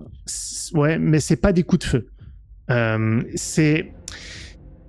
Il y a peut-être de tout. Il y en a il y en a un qui a le crâne ouvert sur l'escalier, l'autre il a le visage tuméfié, quelqu'un d'autre a peut-être un bras cassé, il y a des griffures, il y en a un qui a un œil crevé. C'est très erratique comme résultat. Je rentre dans la maison. Je n'ai pas enlevé mon casque. J'ai relevé la visière, mais je n'ai pas enlevé mon casque. Intéressant. Et je rentre dans la Très maison. bien. Avec la hache. Tu rentres dans la maison et tu entends... Alors déjà, quand tu rentres dans la maison, la première chose, c'est là où il y avait la house party. Tu le vois très clairement, il y a un grand bar, il y a le salon, ça a été aménagé, repoussé pour laisser de la place, il y a des gobelets rouges de partout. Mais surtout, il y a aussi plein de corps de jeunes. De la même manière qu'à l'extérieur, il y a des verres brisés partout, il y en a qui ont été coupés, certains ont des morceaux de verre dans la gorge, ils sont empilés les uns sur les autres. C'est un vrai carnage. Et tu vois qu'au fond, il y a la porte-fenêtre coulissante qui est grande ouverte, il y a de l'air d'ailleurs qui rentre, qui donne sur la piscine, tu le vois parce qu'elle est éclairée derrière, et t'as l'impression qu'il y a des gens côté piscine. Ils sont à l'extérieur de la maison pour le coup, tu vois qu'il y a des silhouettes. Et il y a un escalier qui monte. Et en haut, tu entends comme si on tapait contre une porte. C'est vers là que je vais. Ok. Tu montes. Tu gravis les marches 4 à 4, pardon. Et tu vois un type qui a une batte de baseball et qui est en train de frapper contre la porte avec son pied. Puis ensuite avec son épaule. Il grogne un petit peu. Ah, je vais rentrer, saloperie! Que fais-tu? La première chose que je fais d'abord, c'est j'appelle Emma. Tu l'appelles au téléphone ou tu l'appelles... Non, je l'appelle... je crie Emma. Ok. Le type s'arrête immédiatement. Il te voit et t'entends une voix étouffée à l'intérieur. Papa! Il te regarde, il te retourne. J'ai déjà planté ma hache dans le type. Dès que j'ai entendu sa voix à elle, j'ai déjà planté ma hache dans le type. Ok. Tu fonces. Tu vas me lancer 2 dés à avantage, mais difficulté 8. Parce qu'il a une bête de baseball quand même. Ok. 9. C'est ça avantage. Ouf. Ah oui. Écoute. Tu fonces, il a pas le temps d'armer en réalité complètement la batte de baseball et tu lui plantes peut-être sous la clavicule immédiatement. Ah! Il laisse échapper un râle, elle se plante complètement dedans, il t'attrape quand même par les cheveux et il tombe en arrière avec toi dessus. Vous êtes contre la porte. Ah! Il se met à hurler, il essaie de te donner des coups de poing, tu sens que ça fait mal. Que fais-tu? Je suis pas un combattant, je sais pas particulièrement battre, donc tout ce que je fais, c'est d'essayer de... Je sais qu'il peut pas me faire mal, j'ai le casque, donc tout ce que je fais, c'est de le maintenir comme ça. Tout ce que je veux, c'est qu'il n'avait pas super mal, donc c'est de le maintenir comme ça. Vu le coup que je lui ai mis, je pense pas qu'il en ait pour très longtemps, donc je fais en sorte qu'il reste là. Et je dis à Emma, Tu peux sortir Emma, tu peux sortir. Ça marche. Juste avant, je vais revenir à toi, mais il y a t'entends des pas en bas. Peut-être des bruits de verre brisés tandis qu'on marcherait dessus. Et tu as le type que t'es en train de retenir qui vont tous nous tuer. La porte s'ouvre et il y a Emma. Je reviens à toi plus tard. Les autres. Qu'est-ce que vous faites? Moi j'ai trouvé ce que j'allais faire. J'appelle Glenn. Chérie, tu sais, j'ai un mauvais pressentiment. Tu vois, ce soir, Suzanne, elle aurait dû être là, non? Elle a dit qu'elle était malade. Tu peux pas l'appeler? Juste vérifier qu'elle va bien. Si, je prends mon portable et j'appelle Suzanne. En attendant, j'aimerais prendre des photos du lit de mon fils couvert de lubrifiant. Ça marche. Et tu appelles et ça répond pas. Elle décroche Suzanne. Pas de réponse. Je vais laisser un message quand même par acquis de conscience. Suzanne, c'est Glenn. Écoute, dès que t'as ce message, rappelle-moi s'il te plaît. C'est urgent. Voilà, rappelle-moi s'il te plaît. À plus tard. Elle décroche pas. J'ai laissé l'autre mic dans notre chambre. Il y a ce liquide sur le lit.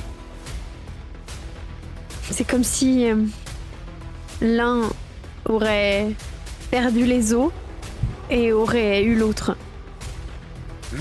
Je viens voir. Quoi C'était là tout à l'heure, ça? Je sais J'ai pas, pas fait chérie. Quand je suis monté. Chérie Judith.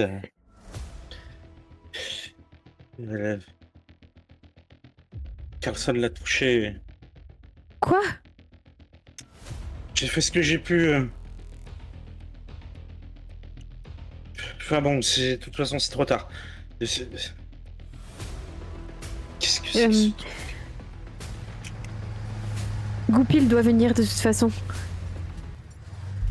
Puis, mais Vous entendez c'est le un médecin. grand bourdonnement devant chez vous. Je passe la Qu'est-ce que tête par c'est la que ça fenêtre. encore? Et tu regardes par la fenêtre et tu vois qu'il y a un gros camion militaire qui vient de se garer un peu plus loin dans la rue. Et les portes arrière s'ouvrent.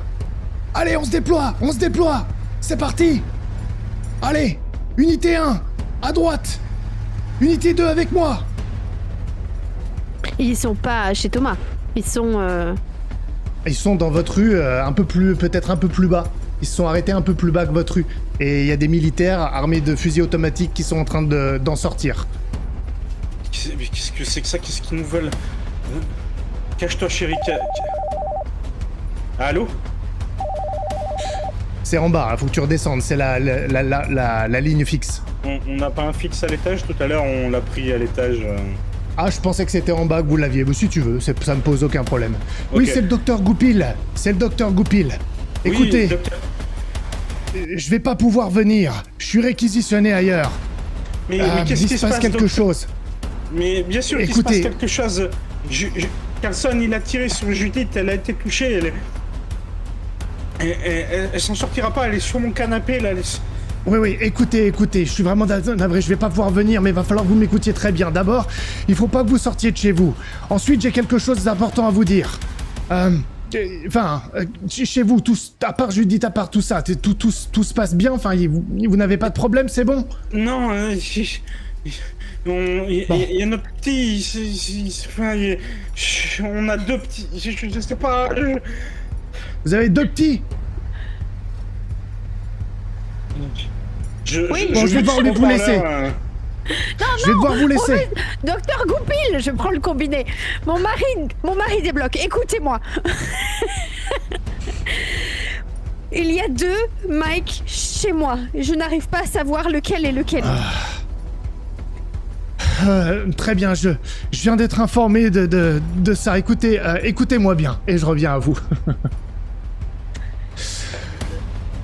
Andrew, il s'est passé, j'espère que tu te souviens de là où je l'ai laissé. Sur la droite, il y a ta fille qui vient d'ouvrir la porte. Oui. Tu entends en bas des bruits de gens qui courent en bas, et tu as ce type, ce jeune que tu maintiens, qui a la hache plantée sous la clavicule. Oh. Que fais-tu? Donc là maintenant j'essaie de récupérer la hache, j'entends que d'autres arrivent et je vois qu'Emma est là. Donc j'essaie de récupérer la hache. Ok. Papa, tu la récupères, ça arrache un morceau de chair, il y a du sang qui se met à couler. Ah, il se roule par terre, il est pas encore mort. Il essaye, tant bien que mal, de rentrer à l'intérieur de la chambre où était ta fille. Elle s'écarte. D'accord. Que fais-tu? Ah viens, il faut partir, viens. Et oui, on y va. Et il y a les pas en bas. Et quand vous descendez les escaliers, vous voyez qu'il y a deux personnes, une fille et un gars, plutôt jeune, pareil, même âge, 18 jusqu'à 23 ans maximum. Et ils sont couverts de sang. et il vous voit descendre l'escalier. Vos regards se croisent. Je te laisse 5 secondes pour me dire ce que tu fais. Vous n'êtes pas proche, hein. Vous êtes dans l'escalier, ils sont en bas. On veut juste partir. On cherche de problème avec personne. On s'en va. Venez avec nous. Venez. Venez avec nous. Ils ont pas l'air du tout gênés par les corps autour d'eux. Je veux juste partir avec ma fille. Qu'est-ce que vous attendez? On s'en Et va. vous allez partir avec nous. Les autres sont dehors. Alors, pour le moment, tant que je vois qu'il n'est pas agressif, j'avance avec Emma vers la sortie. Mon objectif, c'est d'aller vers la moto. Ok. Et il s'approche de vous. Attends, je suis pas sûr, papa. Il s'approche, il marche dans votre direction, et la fille, elle a une main qu'elle s'apprête à poser sur ton torse. En tout cas, si tu la laisses. Attendez. Venez, ils sont là. Et elle montre en direction de la porte-fenêtre, là où il y a la piscine. Et vous voyez qu'il y a l'air d'avoir plusieurs personnes devant la piscine, qui sont regroupées. Presque en rang serré, c'est ce que t'as l'air de voir, mais c'est des silhouettes. Je dis à Emma, cours vers la moto. Mets le casque, j'arrive. Et pour le moment, je me mets entre Emma et les deux jeunes. Et je Elle laisse court, aller vers- et la fille dit « Rattrape-la !» Qu'est-ce que tu fais? Elle t'attrape le col. « Bon Dieu, t'es pas réveillé ?» Elle te secoue. Enfin, si tu fais rien. Réveille-toi, bon sang. Les autres sont là. Je me débat, je la repousse. Je la repousse et je vais vers Emma. Fais-moi un test. À avantage, mais difficulté 6. 8. 8. Tu la repousses, elle est surprise, et tu la fais tomber. Elle tombe sur le verre, elle se coupe. Ah! Et On se verra, tu Emma. cours à l'extérieur. Et tu vois que Emma, elle est en train de courir jusqu'à la moto. Et le type lui emboîte le pas derrière. C'est à ce moment-là que tu vois, en haut de la rue, il y a un camion militaire, avec des militaires qui sont sortis. Je précise que vous n'êtes pas dans votre rue, à vous, de la maison, hein. C'est plusieurs pâtés plus loin. Tu vois ça. Là, il y en a là. On y va. Et vous avez un groupe de militaires qui se dirige vers vous.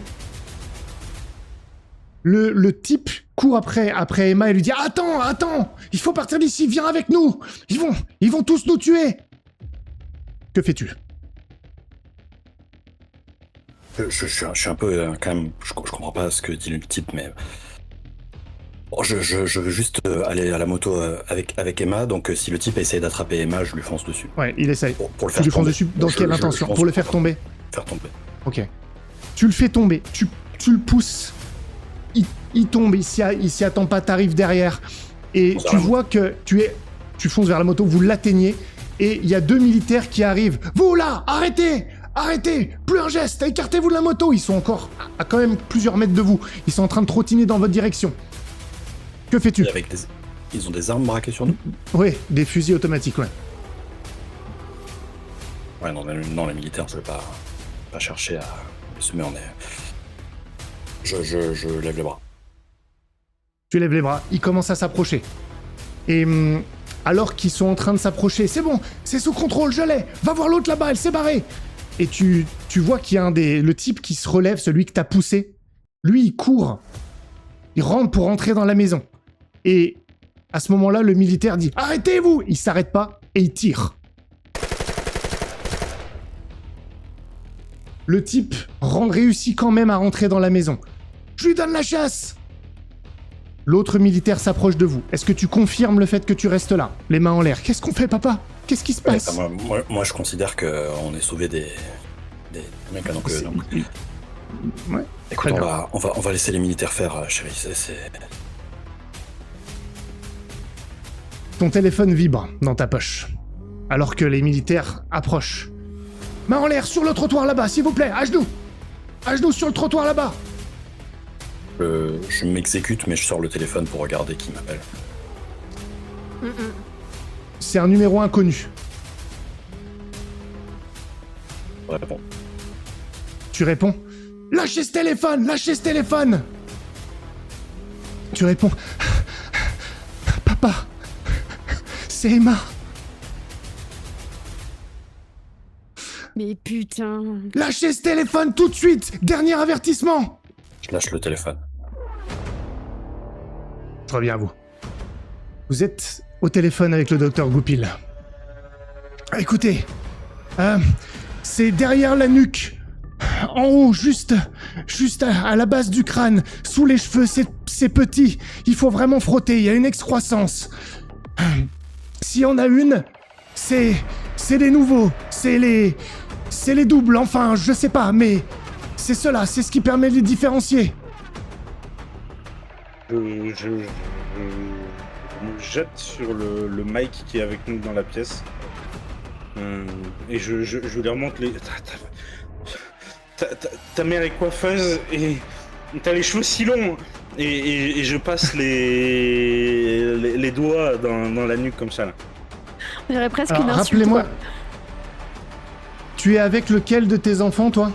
Je pense que le téléphone est dans notre chambre Ouais, parentale. celui qui est dans notre Ok. chambre. Donc c'est Ok. celui qui était sur le lit. Ouais. Et l'autre, moi, je suis avec le deuxième qui est dans sa chambre avec. Je viens de prendre des photos du lubrifiant sur le plumard. Ok. Glenn, lance-moi un dé. Le résultat, c'est 6 ou plus, ou moins de 6. C'est pour moi. 6.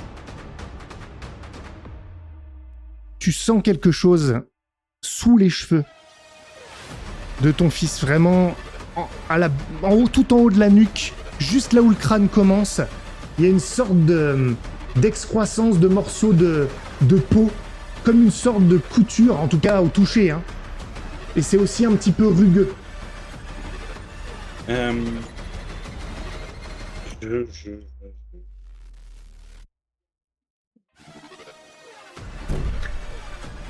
Je l'attrape, je le serre contre moi et je dis...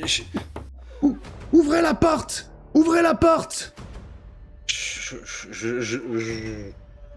Je descends avec Armée le des gauche. États-Unis d'Amérique, ouvrez la porte! Je descends avec le gauche et j'ouvre la porte. Non, mais là.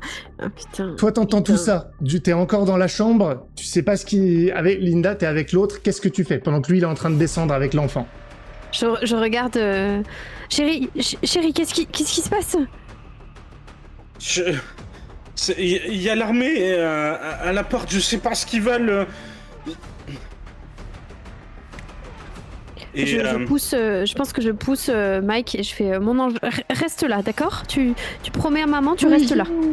Oui, je reste là, J'ai peur, maman, j'ai peur!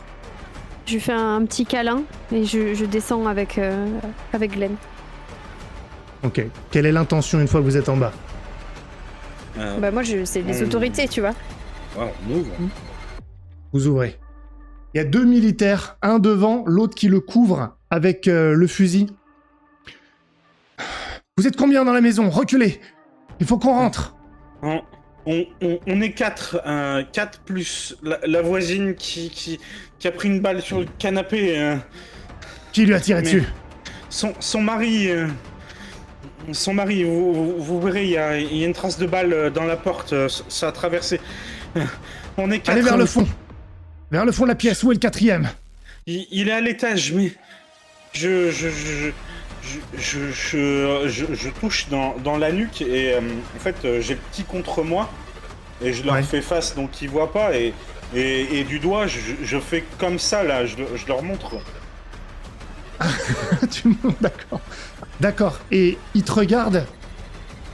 Et il se regarde aussi? Ok, monsieur, reculez un petit peu. Et tu vois qu'il a l'air de se calmer un peu, celui qui est devant. Et derrière, dans la rue, vous entendez quand même des tirs. Il y a des cris, des choses comme ça. Ah! Ok. Il commence à attraper le petit au niveau de l'épaule. Lâchez-le, s'il vous plaît, monsieur. Lâchez-le. Moi je sais pas sous tout ça, je fais. Mais Glenn, qu'est-ce que tu fais?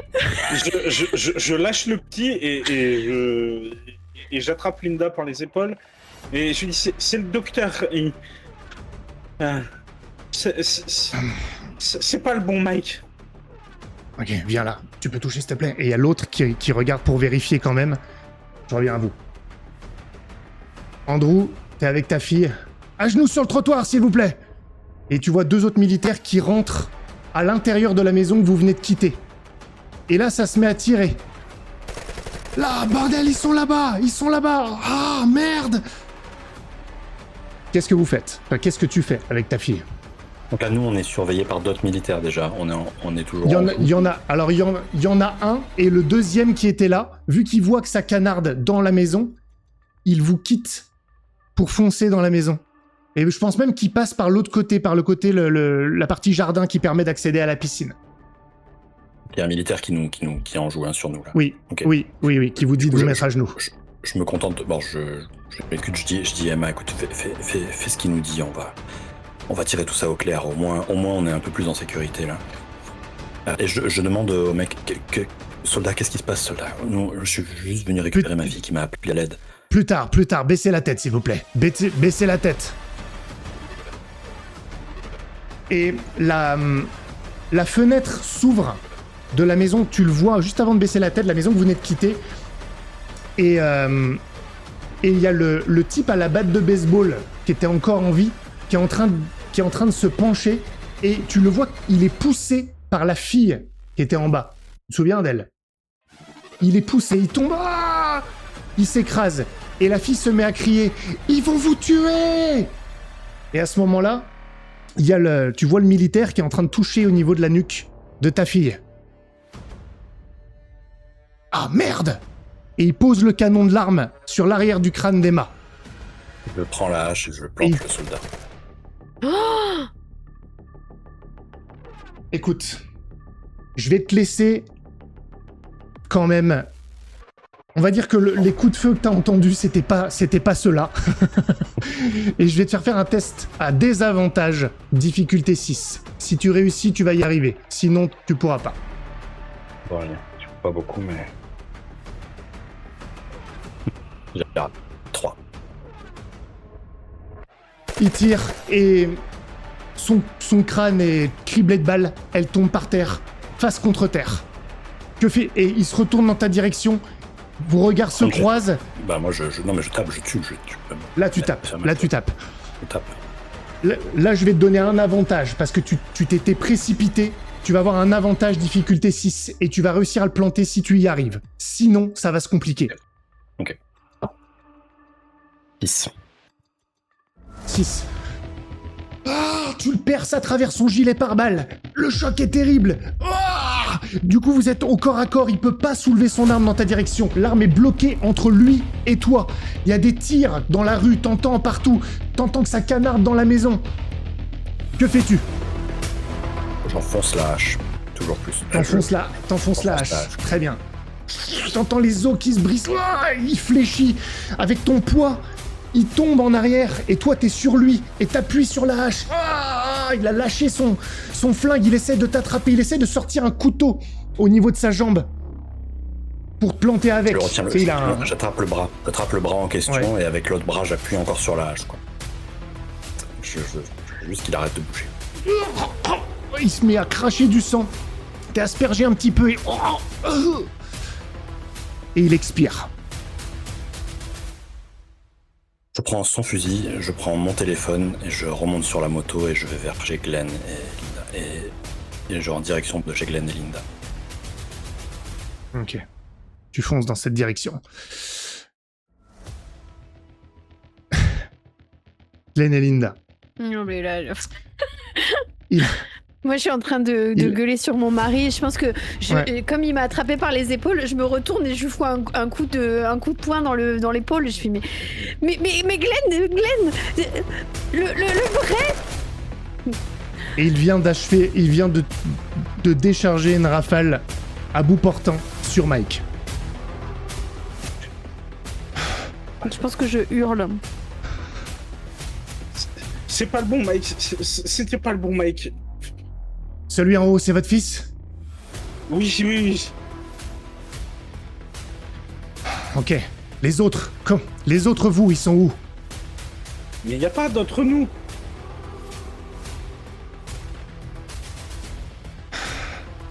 Mettez-vous à genoux, s'il vous plaît.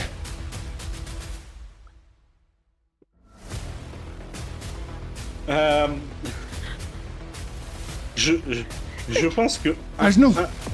inconsciemment, je passe la main gauche dans les cheveux de Linda.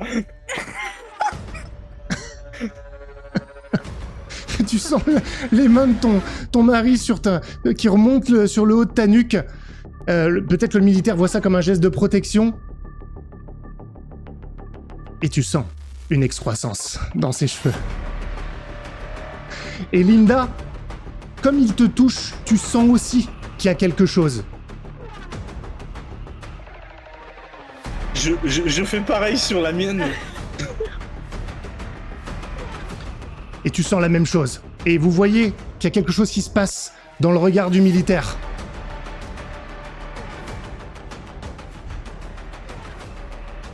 Toi, quand t'arrives avec ta moto, tu vois que c'est le bordel. Tu commences à te rapprocher, il y a d'autres camions militaires, et tu vois qu'il y a deux militaires qui sont en train de se faire charger et même surcharger, si j'ose dire, par un groupe de personnes. Ils doivent être peut-être 8, ces personnes, et ils se sont mis sur les militaires qui se mettent à hurler. Il y en a un qui est quand même mort. Ils ont pris ses armes et ils sont en train de lui donner des coups de crosse. L'autre, il est traîné. Ils lui prennent son flingue et ils tirent à bout portant sur sa face. Et ils sont 8. À peut-être 30 mètres de chez Glenn et Linda. T'es sur ta moto. Que fais-tu?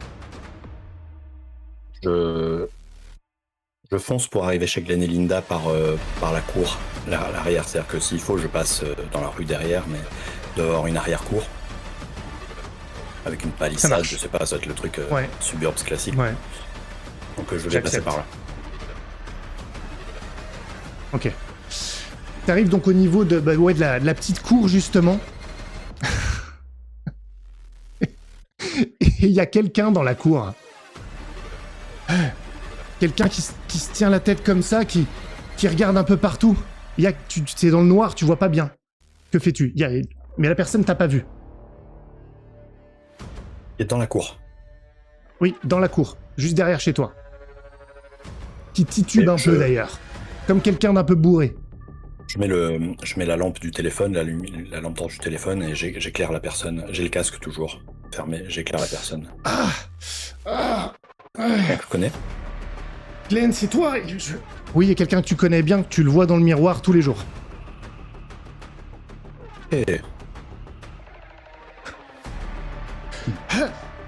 Putain, mais qu'est-ce que c'est que ce bordel? Glenn?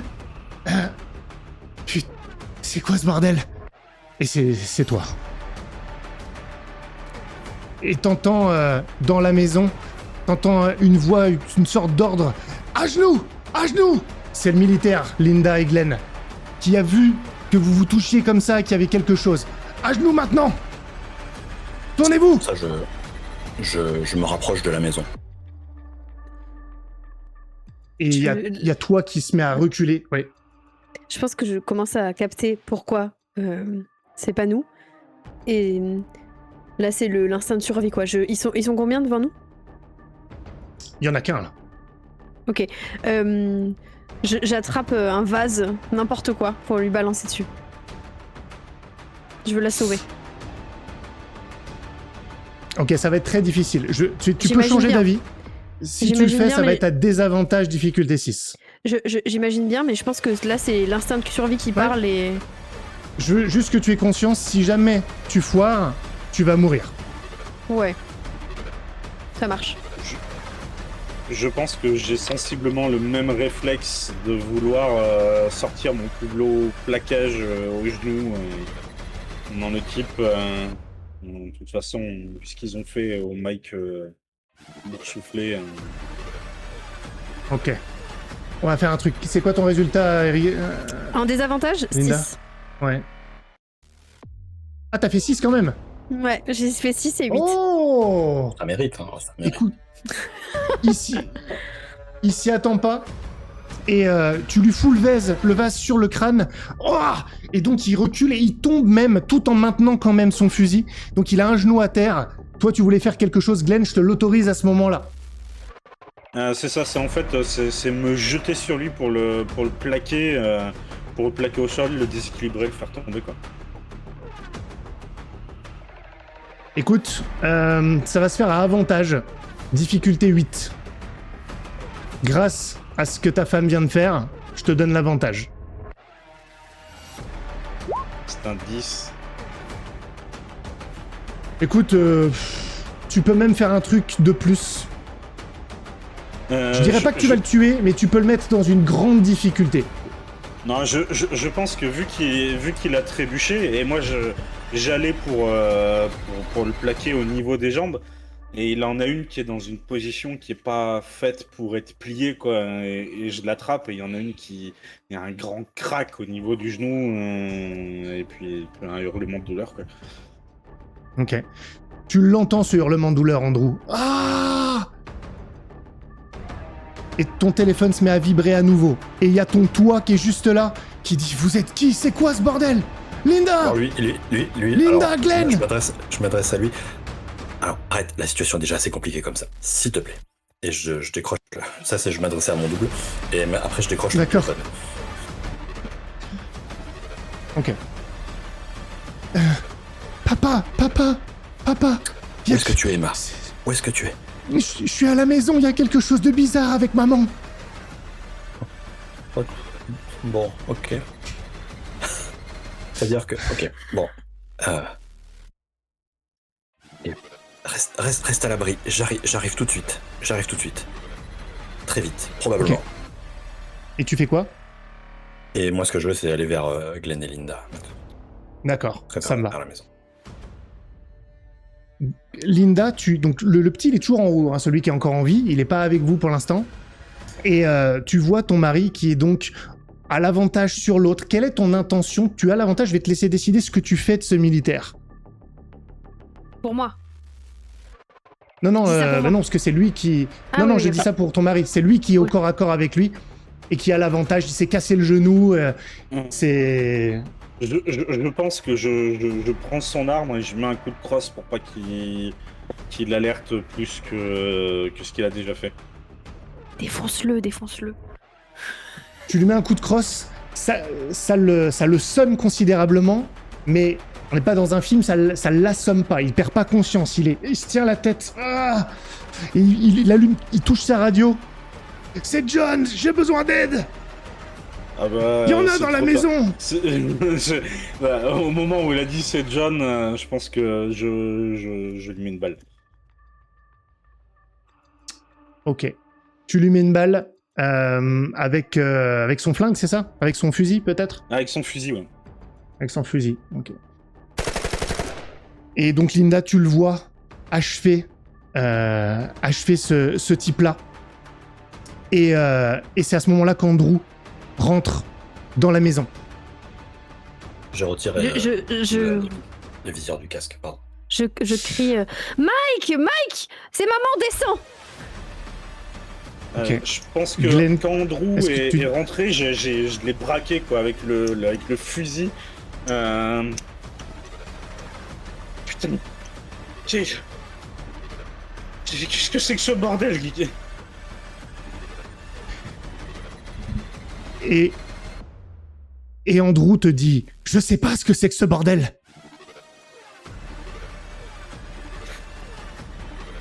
T'as répondu à ta fille avant, hein. Je sais pas ce que c'est que ce bordel. C'est quoi ce délire? Qu'est-ce que tu viens... Putain, tu viens de tuer ce type-là. C'est... Il allait nous buter, putain. Écoute, il faut que j'appelle Emma. Et toi, t'arrives à ce moment-là, Andrew, derrière. Ah, vous voyez un type arriver avec un casque.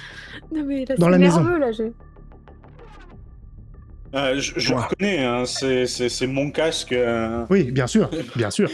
Et je les braque tous les deux tour à tour et je leur dis à genoux, mettez-vous à genoux, putain. Quoi? Mais c'est... Putain, ce type... Qu'est-ce qui se passe? Qu'est-ce qui se passe? C'est l'enfer.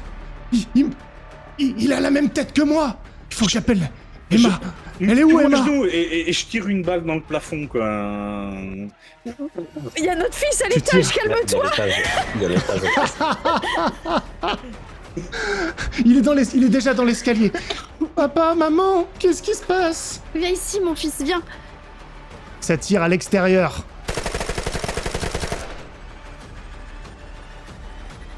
Et Glenn, moi, je regarde tout le monde et je dis, bon, la situation est un peu compliquée.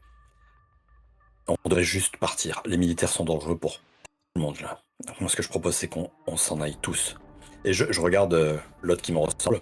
Il me ressemble, mais il est pas complètement pareil, je sais très bien. Mais il me ressemble pas mal, je sais. Mais je regarde. Et je le regarde et je lui dis, la priorité, c'est de sauver Emma. Je comprends rien à ce qui se passe. Il vous regarde, vous, Linda et Glenn, parce que c'est vers vous qu'ils se tournent. Je comprends pas. Je me suis réveillé derrière, dans la cour, là. C'est quoi? C'est quoi? C'est qui ce type? Il monte le militaire. Pourquoi ça tire dans tous les sens? Il y a des doubles qui se baladent de partout, là. venez, on s'en va. Partons. Tout le monde dans la voiture. Vous sortez? Ouais, C'est ça? Ouais. Je pense qu'on Ok. va vers le garage. J'attrape mon fils et je... Ok. Vous commencez à sortir. Et lorsque vous sortez, il y a toujours des tirs un peu partout. Vous les entendez. Vous voyez d'ailleurs dans le quartier qu'il y a encore des militaires, mais un peu plus loin. Et ils sont en train de descendre des gens. Parfois, ils se font attaquer aussi. Devant chez vous, le camion militaire, il est ouvert et il est comme laissé à l'abandon. Il y a des militaires qui sont morts. Et il y a tout un groupe de gens regroupés à, je dirais, 10 mètres du camion militaire. Et c'est assez bizarre parce que ils sont regroupés en rang serré, debout, très ordonnés. Et à un moment, il y a une partie de ce groupe qui se détache et qui va vers le camion militaire. Et le groupe qui est resté, il se dirige vers vous. En marchant d'abord, puis en trottinant. Et tous, un peu de la même manière, de manière complètement synchronisée. Allez, dans la voiture, faut qu'on se barre de là. Andy, tu conduis? Ok. J'imagine qu'on répond tous les deux. Oh, ok. Vous allez dans le garage, du coup? Vous allez vers le garage, c'est ça l'intention? Ouais. Vous vous rendez compte que ça va être compliqué d'être tous dans la voiture avant que le groupe arrive. Et ils arrivent, ils s'arrêtent à une vingtaine de mètres de vous. Attendez. Je les tiens en joue, je leur dis, vous approchez pas plus. Si vous faites un pas de plus, je vous descends. Écoutez-moi. Pareil, parce que j'ai un fusil aussi. C'est une femme d'une quarantaine d'années. Elle est habillée, normalement elle a du sang sur elle quand même. Ils ont pas tous du sang sur eux d'ailleurs, mais il y en a qui ont du sang, il y en a un qui est même blessé, qui a l'air blessé. Et il reste en rang. Il y en a juste cette personne-là qui fait un pas en avant. Elle regarde en arrière. Les militaires, ils vont venir bientôt. Et de fait, là, vous entendez les voix. Là-bas, il y en a encore. On envoie une unité. Il faut venir avec vous, avec nous. On a un camion militaire maintenant. Il faut venir. Non, Vous allez bientôt vous réveiller. je vous fais pas confiance.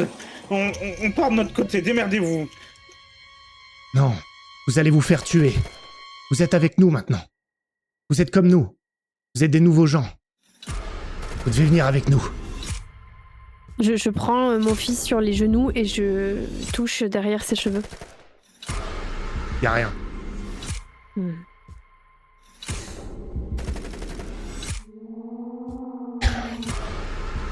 Patricia, ils sont en train d'arriver. Ils arrivent. Vous entendez le camion militaire qui est remis en route. Démerdez-vous, Il Patricia. faut qu'on Vous parte. avez envie de vivre, nous aussi. Alors barrez-vous, laissez-nous partir. Il faut venir avec nous. Il y en a qui commencent à partir, à quitter le groupe et à partir comme en rang serré, en trottinant dans la direction. Et vous voyez que les militaires sont en train d'arriver. Ils sont une unité peut-être de 4 militaires. Je recule direction le garage tout en la gardant en joue. Laissez-nous partir. De toute façon, vous voulez partir, nous Je aussi. monte dans le véhicule et je démarre le véhicule pour commencer à sortir du garage et à partir. Ok. Ils s'écartent et pour que tu puisses passer. Et il y a ton toit qui dit c'est qui eux? Et vous, pourquoi il est oh, moi je veux bien partir avec vous. Je comprends pas. Linda, Glenn, Pose pas de questions, on dit monte dans la bagnole. Vous pouvez partir avec nous. Et il y a ton toit, Andrew, qui a l'air d'hésiter un peu. Venez avec nous, on part. Et il commence à se diriger vers le groupe. Andrew, enfin ton double. Ok. Est-ce que vous faites quelque chose pour l'en empêcher ou pas? Démerde-toi, Et vous voyez un des types qui l'attrape et qui lui plante un couteau dans la gorge. Et Andrew, tu te vois mourir. On peut plus vous attendre maintenant. Il faut partir, il faut aller chercher Emma et Suzanne. Allez Linda, monte dans la voiture avec Mike, on y va. Ils se retournent, les autres, et ils partent en direction du camion militaire qui était vide. Ils rentrent à l'intérieur. Ils ont un dernier regard dans votre direction, et le camion militaire se met en route. Ils partent. Vous êtes tous dans la voiture maintenant, avec le petit, tous les trois. Et vous êtes prêts à partir. Les 4 militaires sont maintenant à une trentaine de mètres de vous. Vous, arrêtez! Laissez-vous. Vous foncez. Roule. Laissez-vous. Qui est au volant? Je Andrew. pense que je suis au volant. Andrew. Andrew, je veux voir... Tu vas faire un test. Tu vas lancer un dé. La difficulté est de 6. Attends avant que tu le fasses. Ça va pas déterminer tout. Après, chacun fera un jet de chance, et si t'as réussi ta conduite, le jet de chance sera à avantage pour tout le monde.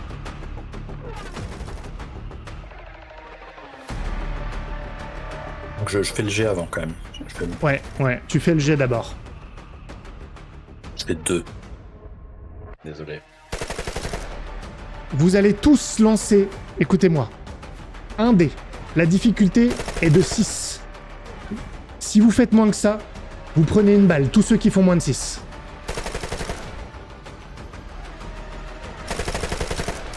J'ai fait 3. 3. J'ai fait 9. La carrosserie prend plein de balles. Est-ce que je peux faire un jet pour Vas-y. Mike? Écoute, tout à fait. Tu vas faire le jet pour Mike, tu lances un dé. Bah il a fait 3 aussi, Mike. Et en fait, la voiture, elle va s'encastrer contre un mur parce que Andrew a perdu le contrôle. Et il continue de tirer sur la voiture. Et donc Glenn, ça continue d'être criblé de balles. Ils sont en train de recharger. T'es dans la voiture. Vous êtes contre un mur plus loin. Qu'est-ce que tu fais? Je pense que je casse ce qui reste de vitre avec mon fusil mitrailleur et j'arrose comme ça de partout. Je vide le chargeur. Tu vas arroser. Pour avoir la mot dans la Twingo. Ça marche. Fort Twingo. Écoute, tu vas te mettre à tirer dans leur direction, désespérément. Ils sont 4. 4 militaires entraînés, bien sûr. Et pendant que tu tires, je veux que tu me dises ce qui te passe par la tête, sachant que à côté de toi, il y a Andrew. Il a le torse criblé de balles, il respire encore. Tu es conscient, Andrew, et tu sens que tu en as plus pour longtemps, tu n'arrives pas à respirer. Tandis que toi, Linda, tu l'as pris à la gorge. Et t'as le sang qui est en train de couler. Vous êtes encore conscient, mais toi, tu tires. À quoi tu penses? Qu'est-ce qui défile devant tes yeux alors que tu tires contre ces militaires? La première image qui me vient, c'est... c'est le jour où on s'est marié avec Linda. Elle était belle en blond. Andrew, il était...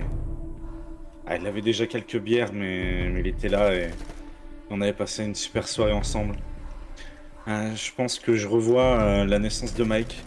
Je pense que je revois aussi les balles qu'on échangeait avec Andrew dans le jardin des parents. Et tout ça passe comme des flashs devant. Il y a de la lumière, il y a du sang aussi. Pas le mien. Peut-être le mien, j'en sais rien. Et je continue de tirer. Et même quand quand il n'y a plus de balles dans le chargeur, que ça fait clic, clic, clic, je continue comme un forcené. Je prends celui qu'Andrew avait à son côté, je recontinue. Et voilà. Andrew, ton téléphone... T'as du mal à respirer, ton téléphone est tombé et tu vois qu'il est en train de vibrer. Et tu vois que c'est le même numéro que tout à l'heure, celui que Emma a utilisé pour t'appeler. Tu peux plus parler, tu peux plus rien faire. Et à ton côté, il y a ton frère qui tire comme un forcené contre des militaires. Et je veux savoir aussi quelles sont tes pensées, alors que la vie est en train de te quitter. Je fais tout pour... Enfin, j'essaie de ne pas penser à ce que j'ai vu, surtout qui est quand Emma s'est faite abattre par ce militaire, et j'essaie de me persuader que c'est Emma que j'ai eu au téléphone en réalité, et qu'elle est avec sa mère actuellement, et que eux au moins s'en sont sortis. Et donc je pense à Emma surtout et à Suzanne. Linda, alors que tu te tiens par réflexe, ta gorge ouverte par les balles, tu vois sur le siège passager, Andrew qui est en train d'expirer et sa tête percute la boîte à gants alors qu'il expire.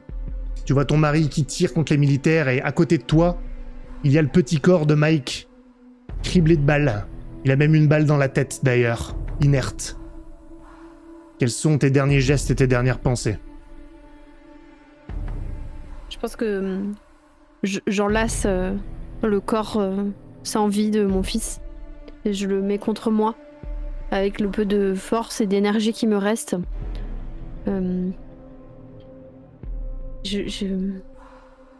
suis très froide et triste et j'essaie de me réchauffer l'âme comme ça. En essayant d'avoir cette dernière image en tête de lui contre moi.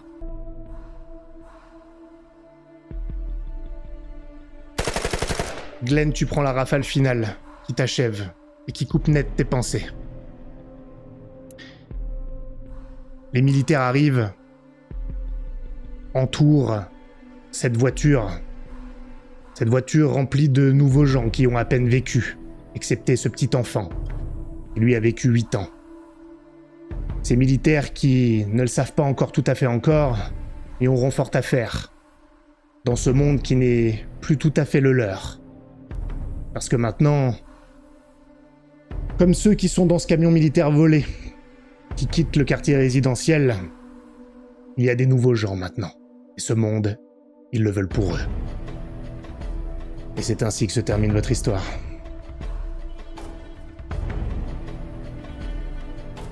Invasion des profanateurs de sépulture, ça se passe bien. Eh oui. Eh oui. Exactement. Oh là là là là là. Les body snatchers.